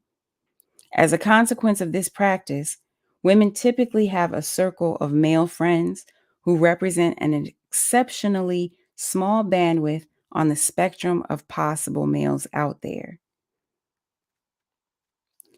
Women tend to place men in one of four basic categories when it comes to dating. Two of these categories are deemed select categories, and these men are sought after and given special treatment in relationships. The two other categories are the men who do not make the first cut. These are the non-select men. They are not sought after. The non-select group represents 2/3 to 3/5 of the total male population. It is a larger group than the select group. Refer to the chart that follows. Um, let's see. I don't know if we can make that any bigger. No. Oh, No, okay. I tried. Okay. The model in the table is peer driven. It does not seem to be devised to achieve any objective other than simply a means to obtain desires. Many women I interviewed told me that they decide in the first 5 minutes whether a man is to be placed in the select or non select category. If they decide you are select, you still have to pursue them, but it is a formality only. She has already decided that you can get some. It is mainly necessary not to do anything stupid or rash. The man makes the first move, and the woman will guide the rest of the process from there on out. Players will tell you chasing after a woman who has not already chosen you is a waste of time. Real men do not bother. My advice to men is never to chase after some woman who is not actively seeking to seduce you. Single females who are not seeking to seduce a man are either dysfunctional or still in their little girl phase. You do not want to get caught up with that at all. The worst thing that can happen is that the man will obtain her. He will indeed be sorry he did. When a woman is healthy, mature, and feminine, she is always in an auto seduction mode. She is attractive and alluring by definition. She does not have to try or put any effort into it. She is born as a man magnet. To be anything else is a sign of unnatural development. When it comes to mate selection, 9 times out of 10, it is the females who choose. Most playboys, players, pimps, and skirt chasers will tell you straight up that chasing after a woman who has not chosen you is a fruitless exercise. Most women decide in the first 5 minutes whether a man is to be placed in the select or non select category. And if they decide you are non select, no amount of persistence or charm or gifts will sway her. The four categories are named allegorically. Number one, Mr. Goodbars, Mr. Goodbar. Number two, the masked men. Number three, the nice guys. And number four, the gamesmen.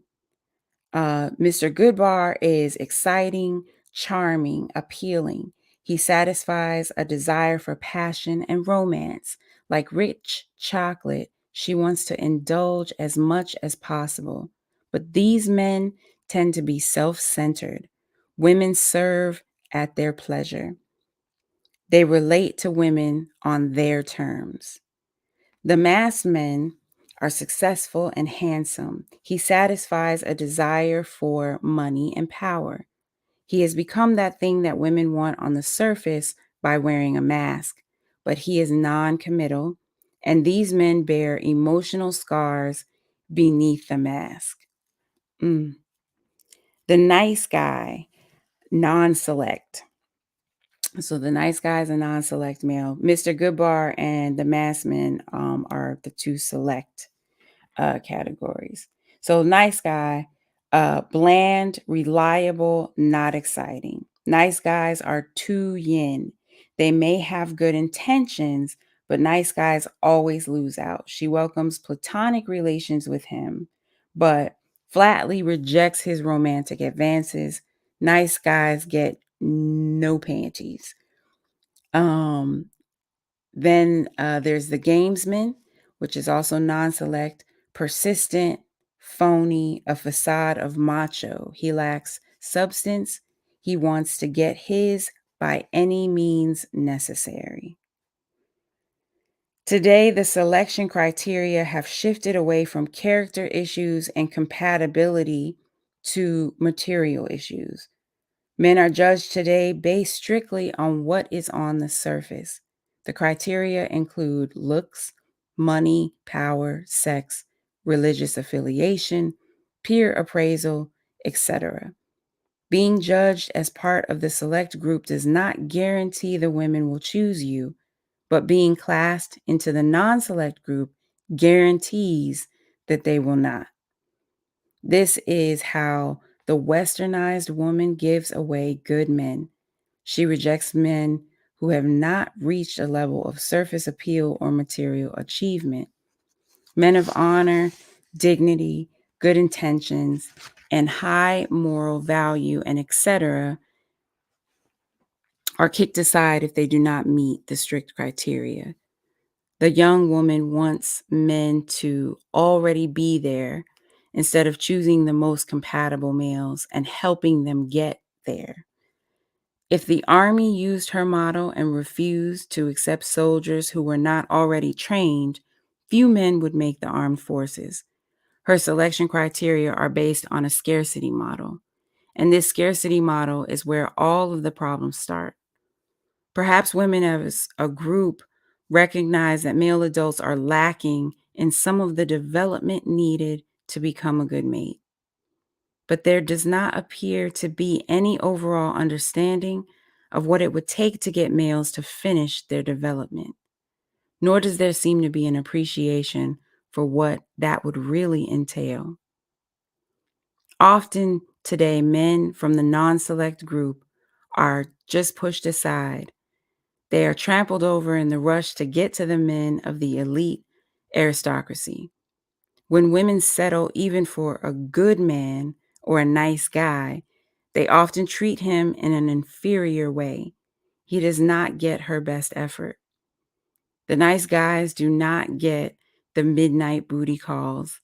His wife does not shop at Victoria's Secret, and he will never come home to find that his mate has run his bath, put flower petals on the bed, and is waiting for him with that see-through lace bodice and G-string thing on.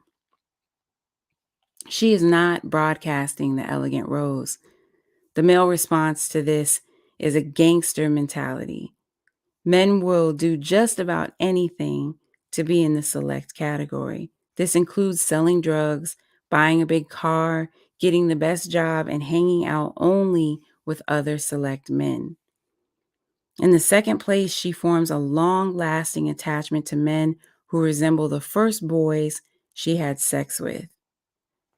The womb of the teen female is imprinted by the first few men who enter her vagina. If you look at the first 2 or 3 men that she has sex with and sum up a composite of their traits, you will see the type of man she has attracted all her life. If these first sexual episodes were less than wholesome, her selection criteria will be severely flawed. She will have a strange attraction to and a sexual appetite for males who are dysfunctional and impaired. The result is that men are very confused about what their role in a relationship is. To attract a woman, you have to project this image of being a bad boy. But once in a relationship, the woman becomes upset if you act like a bad boy. Bad boys are just that, bad. They have many girlfriends and tell lies when it suits them. But what gets them into the woman's bedroom will not keep them into a relationship or marriage. She will thus attract to herself men who will not satisfy her and, in fact, may harm her. It explains why she has blocked part of her feminine energy and continues to engage in behavior that has shown historically to be unproductive for her.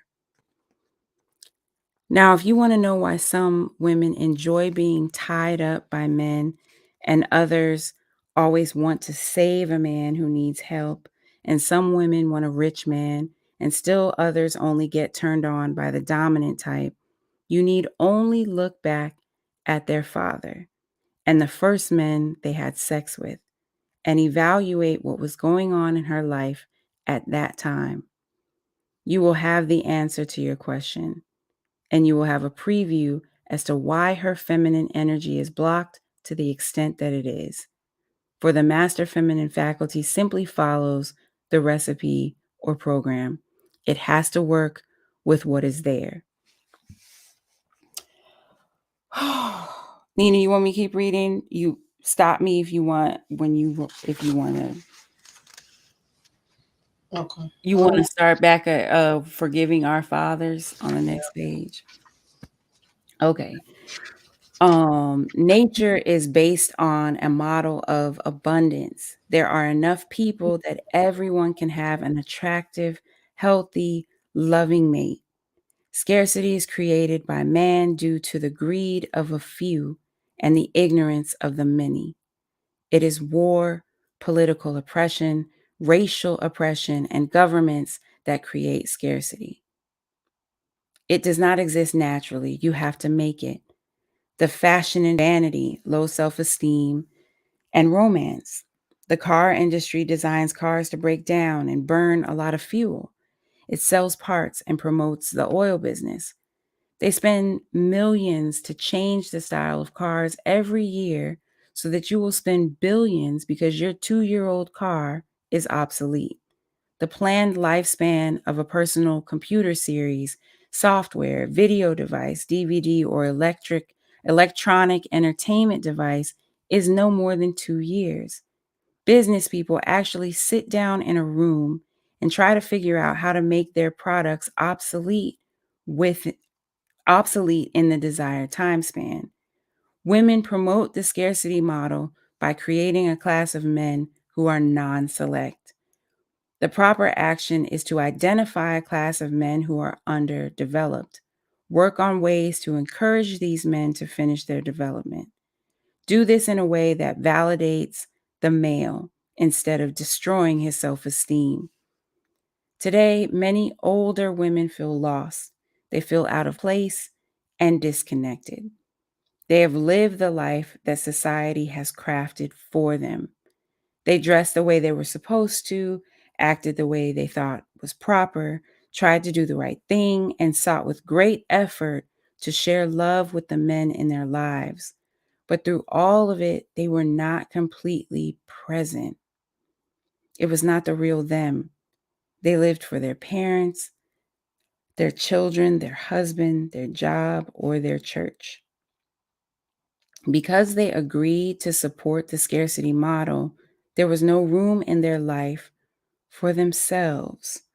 This is the counterfeit life, lived by the counterfeit persona of people who are not fully present. The main portion of their lives was lived to support the elite, not themselves. And just as women currently have issues with their feminine energy, so do modern men have issues with their masculine energy. Some men play relationship games as part of their strategy to get what they want. They see the emotional baggage many women carry more than they see the potential that is there. And in the quest to complete their strategy, there is often a good deal of lies told, masks worn, and promises broken. Infidelity, abuse, being alone, experiencing the rejection and frustration of dating, and not having sex on a regular basis are outcomes most people wish to avoid. A monogamous relationship with a faithful mate is seen as a solution. The natural outcome when women seek natural prosperity, personal evolution, men and women, and natural pleasure is that they achieve sustainable relationships. For as we have said, these are the common denominators that men want. This is the natural sexual model of a relationship, and it tends to be sustainable. Prosperity, personal evolution, and pleasure all add value to the relationship. The outcome when women seek personal economic advantage, promises based on moral codes and regulations, and strategies based on avoiding the risk of pain is to remain alone through divorce, rejection, or infidelity. In regard to men, know that males are becoming more yin. White men are becoming more feminine, but at a slow rate. Black men, Asian men, and Native American men are also becoming more feminine and yin, and they are doing so at a faster rate. Women must quickly gain an understanding of why and learn how to combat and counter this. Mm, it was a lot. Okay, forgiving our fathers, father son relationship. The foundation upon which a man's manhood is built is the proper relationship with his own father. Today, men suffer because there is no generational continuity from grandfather to father to son. Even if the father was present but did not mentor his son properly, there is a fault. The male experiences this break in continuity as an emotional trauma. Once the adult man clears up the issues with his own father, then he can cultivate the attributes that make him an above average father to his son or daughter. When you are a child, your parents are all you have. When one of them dies or leaves you, it is a trauma. Perhaps the worst trauma of traumas, because as a child you do not understand. Many men grow up without a father present on a daily basis. His absence adds a special challenge when they attempt to make the transition from boyhood to manhood. As adults, these men often form a male to female relationship strategy that is based on an imbalanced model. They observe their mother interact with men and come to certain conclusions as a result, but it is not the same as if the man was their father. There is a certain part of the communication between man and woman that is missing for them. Their opinion of themselves is based in part on their opinion of the father and in general of all men. This is shaped by the opinion of the mother and sisters toward men in general. And if the father was absent, it makes a negative statement about men on its face. If the mother remarried, the stepfather may have helped the situation, but even so, it will not blunt the anger these men feel at being abandoned.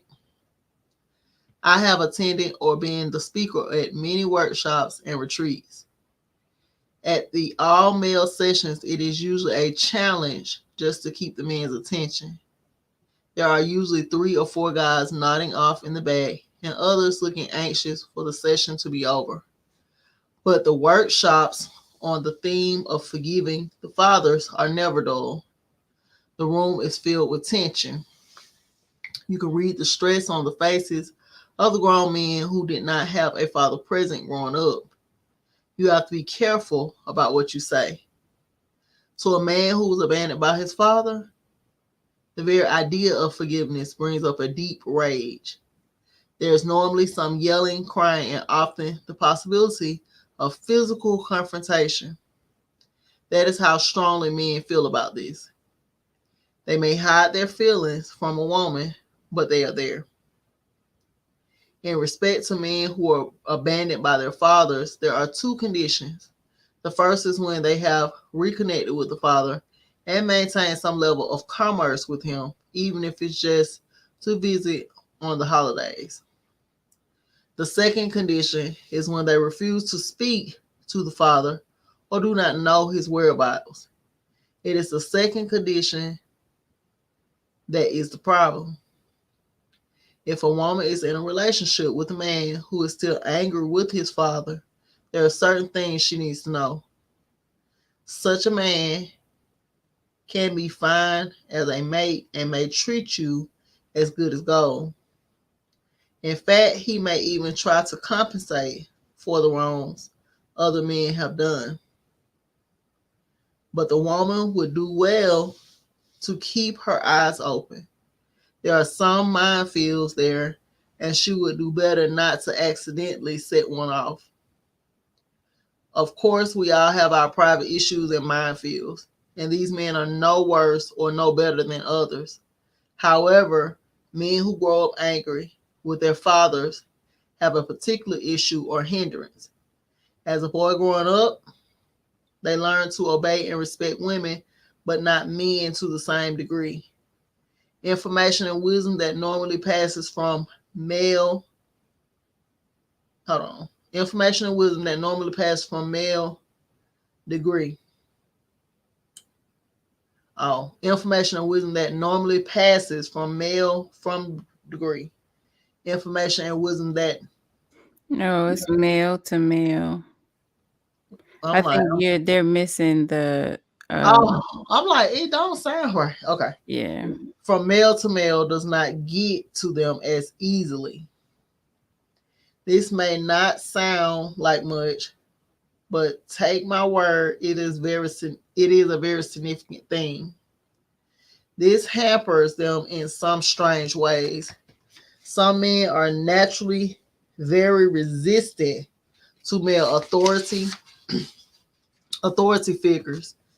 It is just their personality. Others resist other males as a result of a psychosis, a belief that all men are inherently flawed. If they become policemen, they believe certain types of men are evil and cannot be reformed. If teachers, they believe some male students can not learn no matter what. They are often suspicious of the motives of other men. Even so, this does not stop them from making friends or having a normal relationship. There are so many ways this may present itself in a relationship that we cannot characterize it in one model. But I would advise any female in this situation to look into the dynamic of this father issue. If he ever gets the opportunity to patch things up with his father, do encourage it. In family issues, be careful not to side with members of his family against him, not even as a joke. The father issue will probably come up in your relationship indirectly. It will not show up as a conflict between you and him. Do not place yourself in between him and the object of his anger. Stay out of the way. And if you can, try to get close enough to him that he may one day feel safe to talk to you about it.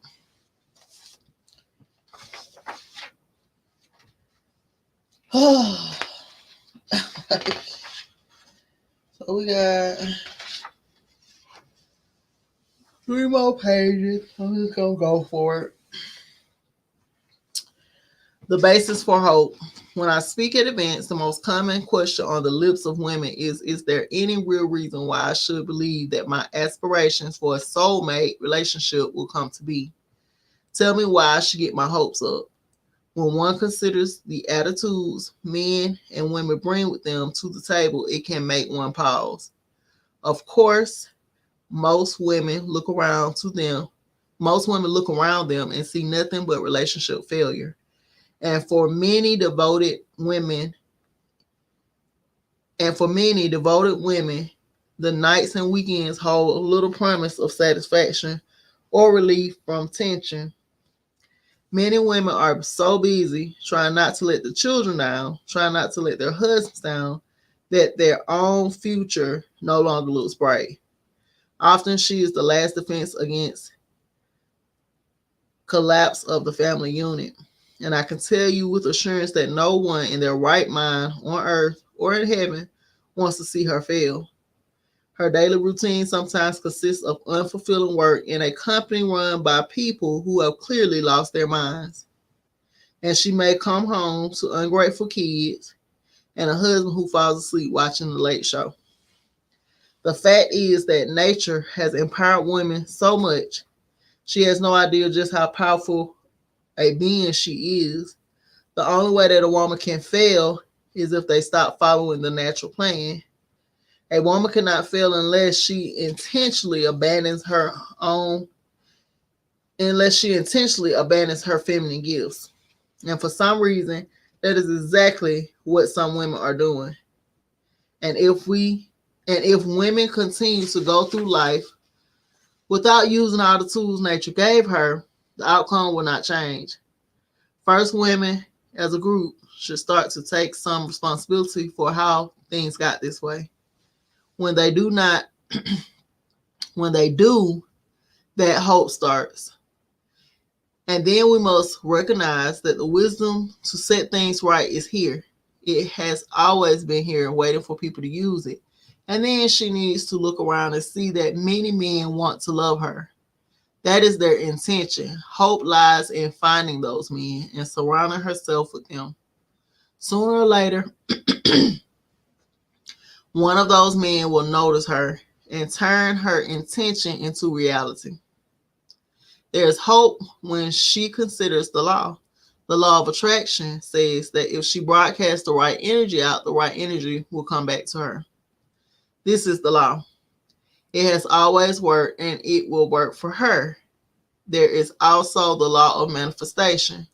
In a nutshell, the law of manifestation says that each of us is always in the process of creating our future based on the beliefs that we hold in our consciousness today. What we visualize and think and imagine and anticipate tends to shape our future reality. These visions and beliefs seep into our subconscious mind. There they are broadcast into the matrix. Our planetary matrix is the sum or composite of all these dreams, thoughts, visions, and belief systems. The powers of nature use this matrix as the template or model in designing what the future reality of man will be like. This is the really short explanation. But it is saying that a woman or man can shape and influence their own destiny. There are limitations, of course. There are influence in their own destiny. Oh, I went back. Hold on. But it is saying that a woman or man can shape and influence their own destiny. There are limitations, of course. There are other people around us who help to shape out reality. But more and more people are shifting to a mindset of harmony on this earth. The green movement is rising. The organic movement is coming on strong. And the people are waking up. We have seen an era of civil rights and an era of spiritual rights is coming. There is more to it, of course, and karma is a vital component, and the degree to which your vision or thought matches the divine plan has a bearing on how it shapes the matrix. Your sexual energy determines the power. Your vision has to change the matrix. And this is the woman's trump card. For the sexual energy, which is often the source of so much trouble, is also the force that can heal and change.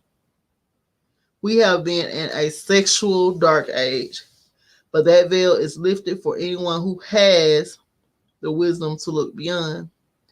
We have placed our faith in money and material things, but many now see that we must move beyond that. The solutions are at our fingertips. We just need to grasp them and go to work. There's more than just hope. People are finding their way to happiness every day. It is an extraordinary time we live in. Join an awakening circle or some group and start to make this your reality.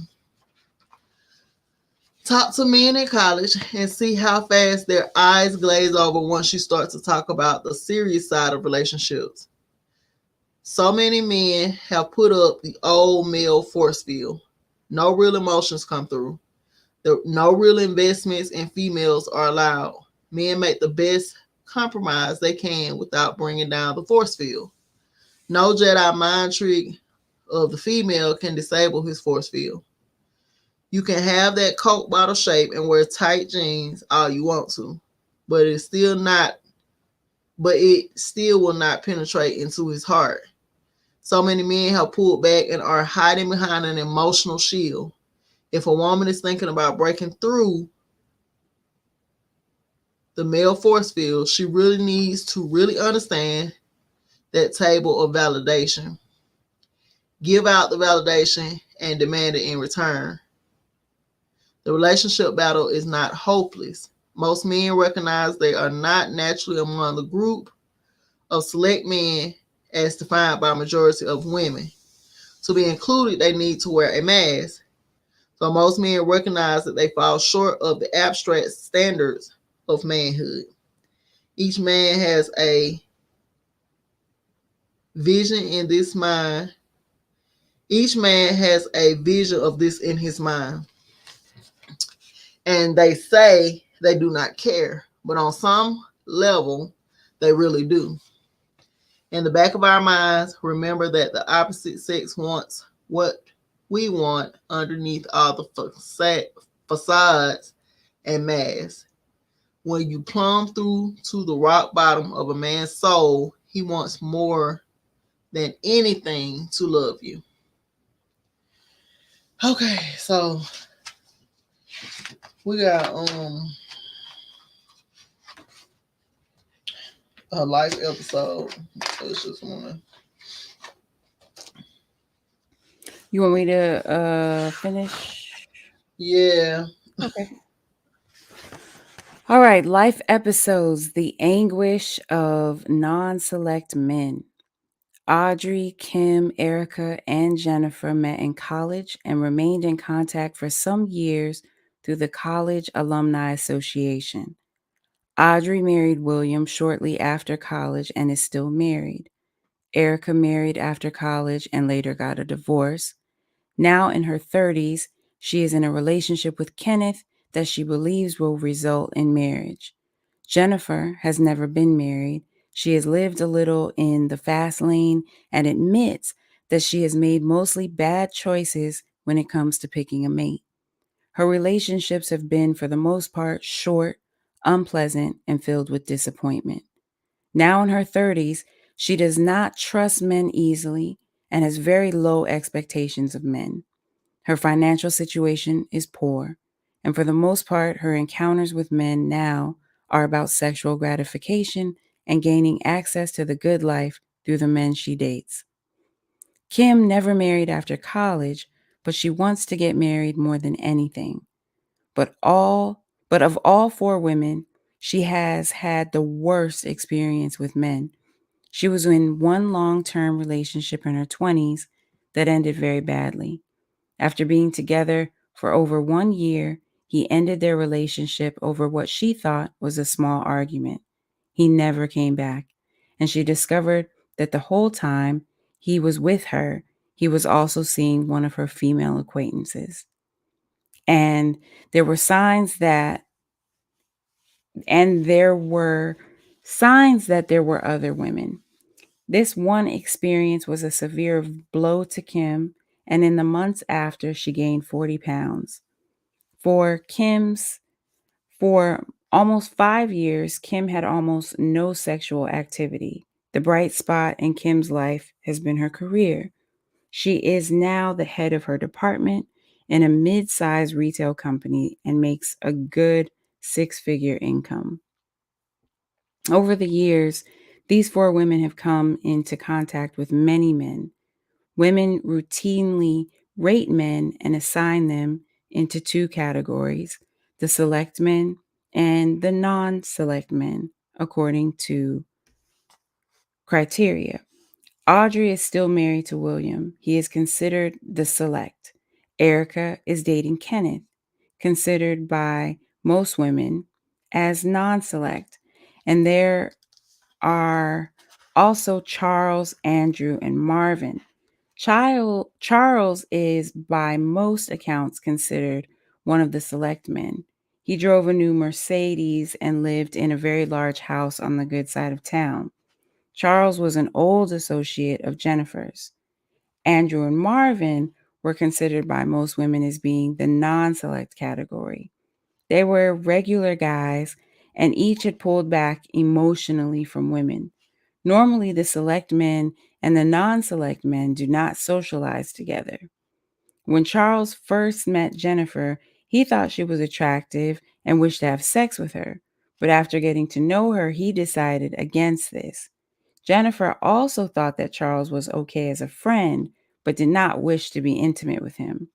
They remained as friends, but did not communicate much. Andrew is divorced. Andrew had some sexual issues and has trouble keeping a good job. He went from one job to another and could not find where he belonged. Marvin lacked self confidence and had esteem issues. He was a nice guy, but not very aggressive when it came to women. Andrew and Marvin were associates of Audrey and Kenneth. For the last 7 years, Audrey, Kim, Erica, and Jennifer have only seen each other twice each year at alumni events. But this is all about to change because of a chance meeting at a charity event. It was an event to raise money for Audrey's favorite charity. At the event, Audrey and William ran into two old friends, Marvin and Andrew.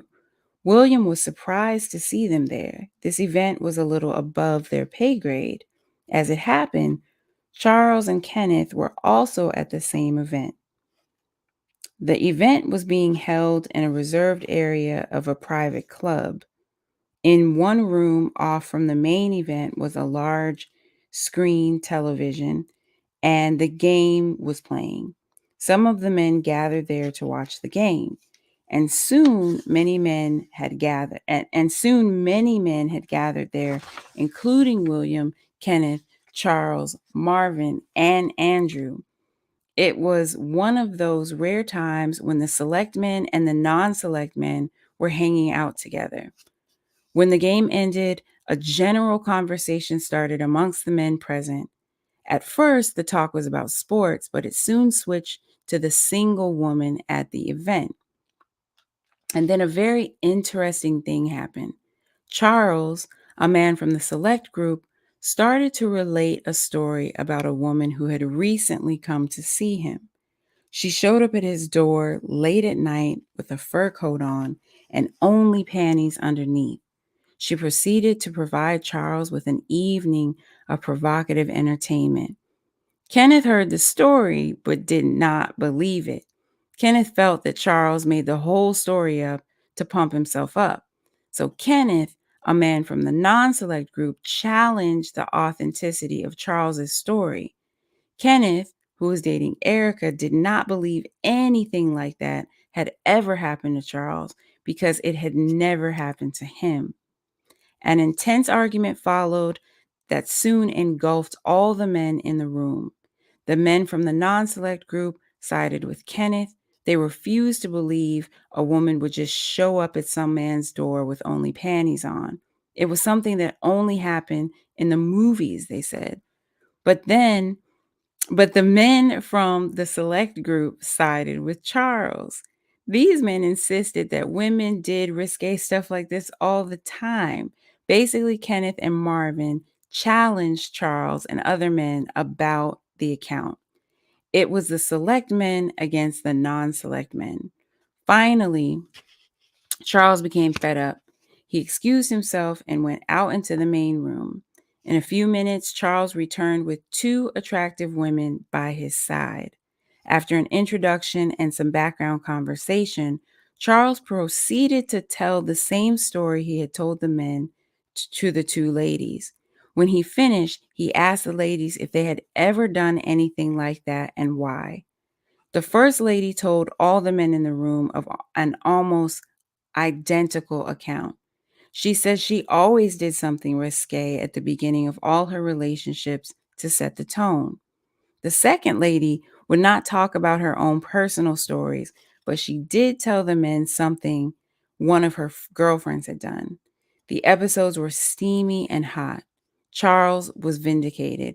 Marvin and Kenneth had to concede. Then the men from the select group began to make fun of the men there from the non select group who had doubted the story. Smiling, they asked Kenneth why no woman had ever done anything special to him. They asked if he was very religious or conservative, basically making fun of him. And they joked about Kenneth, basically saying that the reason no woman had ever showed up half naked at his door was because he did not know what to do with it if they did. The jokes started to fly between the men. At first, it was just fun, and even Marvin laughed, but this changed when one of the ladies slipped and made the wrong comment. She said jokingly her friends only did things like that to certain men, not all men. Her comment was intended to defend her friends. It was not directed at Kenneth, but as soon as she said it, all the men looked at Kenneth, and his face said it all. She tried to clean it up, but it did not help. Kenneth was cut deeply, but he had always known that women treated him differently than most men. He was just a nice guy, not sexy or rich like some other men. It was a sore spot, and the lady had opened the wound up wide. Kenneth stood up and, without comment, just walked out the room. Marvin followed Kenneth to the bar. The two men sat at the bar and talked about how regular guys get treated by women, how unfair they thought that players get all the excitement, while nice guys like them were lucky to get any action at all. Kenneth said, "What really bothers me is my woman does not think I'm worthy of a little special treatment. I feel second class, man." Kenneth confided to Marvin that Erica never even wore any sexy underwear or did anything adventurous. Erica had never really done anything exciting in their relationship. When Kenneth made discreet hints to Erica, she accused him of not being spiritual. She made trouble. She made Kenneth feel perverted for just wanting a little erotic play. Kenneth got into trouble yesterday for being late from the market. The repercussions of this incident would spread beyond this event. The men in the room retold the whole incident involving Kenneth to their dates. Everyone was laughing at Kenneth. The story reached the ears of Audrey. She was furious. Audrey turned to William and asked him why he had done nothing to stop this from happening. The relationship between Kenneth and Erica was shaky right now, and Erica was stressed to the maximum about it. The timing could not be worse. Audrey feared that Kenneth would blame Erica and pull back. William had not thought about that. Audrey was right. The impact from this chance incident between Kenneth and Charles did not end when the event was over. Kenneth pulled back from Erica and did not call her for a week.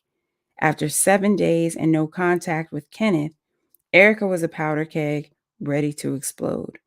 When she finally reached Kenneth's friend Marvin, he did not have anything good to say. Marvin had never seen Kenneth so depressed. Erica had invested so much in this thing with Kenneth, and if it went sour, she was not sure how she could go forward. In gross desperation, she turned her wrath on Audrey and Jennifer. Erica believed that Jennifer was the woman Charles was talking about, who had showed up with only panties and a fur coat on. Jennifer was known to do stuff like that. Erica blamed Audrey for just hosting the event. Erica's friends were gathered at her house to support her. She would not eat and could not sleep. There was concern that she might do something to herself. William and Audrey argued about the incident all week. When Kim heard about the drama, she was upset at Audrey because Audrey had not invited her. Kim was taken off the list automatically by the computer because she had not attended in the last 3 years. But Kim felt it was personal. Kim felt it was because she made more in salary than the three women put together. Maybe it was because she had refused to loan money to Audrey a few years back. Audrey and Jennifer were always meeting new men, and they always had plenty of male friends. They claimed to be Kim's friend, but they always had an excuse why they never introduced Kim to any of their male friends. Kim wondered if it was because of her weight. It was not like this in college. Kim wished they would go back to the they could Kim wished they could just go back to the college days. Jennifer was going through a very tough time. Why now, she thought. Erica was one of the few friends Jennifer could count on. Why this drama now? It was so unfair. Erica was her lifeline. Erica had been there for her in the last few weeks. Without Erica, she did not know if she would have made it. Why did that fool Charles have to tell that old story? She thought. Jennifer and Charles had never even slept together. It was about another woman, not her. Erica was crazy about Kenneth. In fact, Erica was so crazy about Kenneth that Jennifer avoided even meeting him. She did not want to even take the chance that Kenneth might look at her the wrong way and make Erica jealous. Erica was too sensitive and jealous. It had to do with her brush with death and the fear that Kenneth might be the last opportunity for Erica to find happiness. It was just a feeling Erica had. Now Jennifer was being blamed, and she was not even at the charity event. Jennifer felt that if Kenneth pulled back, it would devastate Erica, and Erica would take it out on Jennifer. Everyone always took it out on Jennifer. That's how Jennifer felt. A joking comment made at a charity event now threatened the friendship of four women. Every day that Kenneth did not call, the tension built up between Audrey, Erica, Jennifer, and Kim. In the hard times, it was Erica who always held them down, but now Erica was at the crossroads. Kim was the only one removed enough from the incident to pull the group back together. Kenneth was plain on the outside, but had a heart of gold. He made Erica laugh, and he was always helping people. Erica thought the world of him. How could this have happened? How could it be fixed? End of episode. That was like, I'm sitting here trying to figure out who was with who was with who. That was a lot. Who was a couple? I That got very confusing for me. I'm sorry.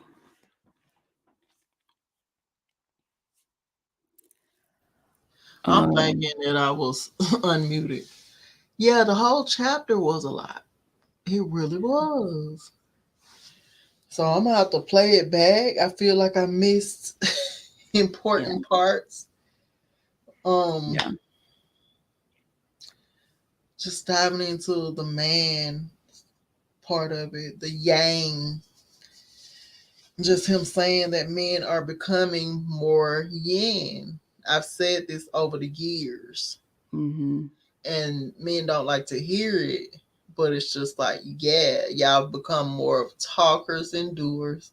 Not being funny, but when we talk about world events and things that happen, um, from my point of view, people I know, based on my timelines, more so have become the victim of all these things instead of the warrior, like he speaks about.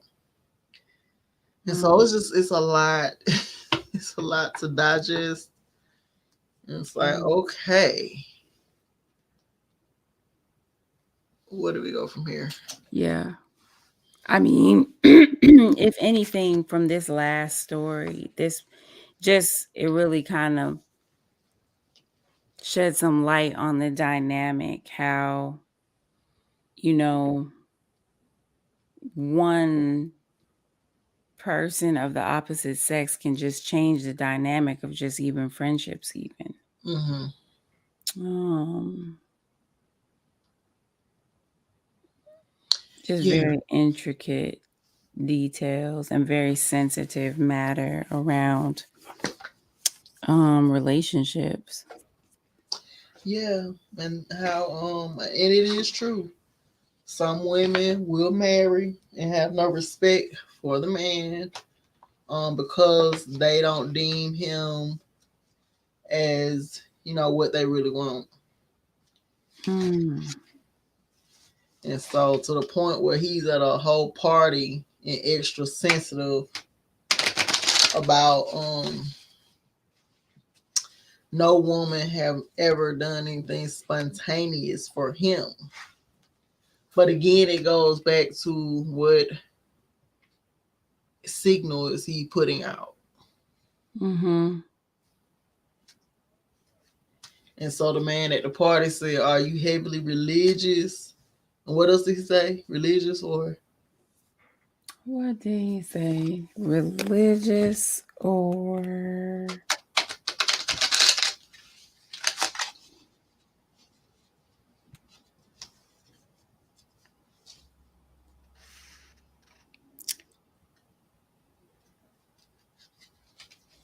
um what was it?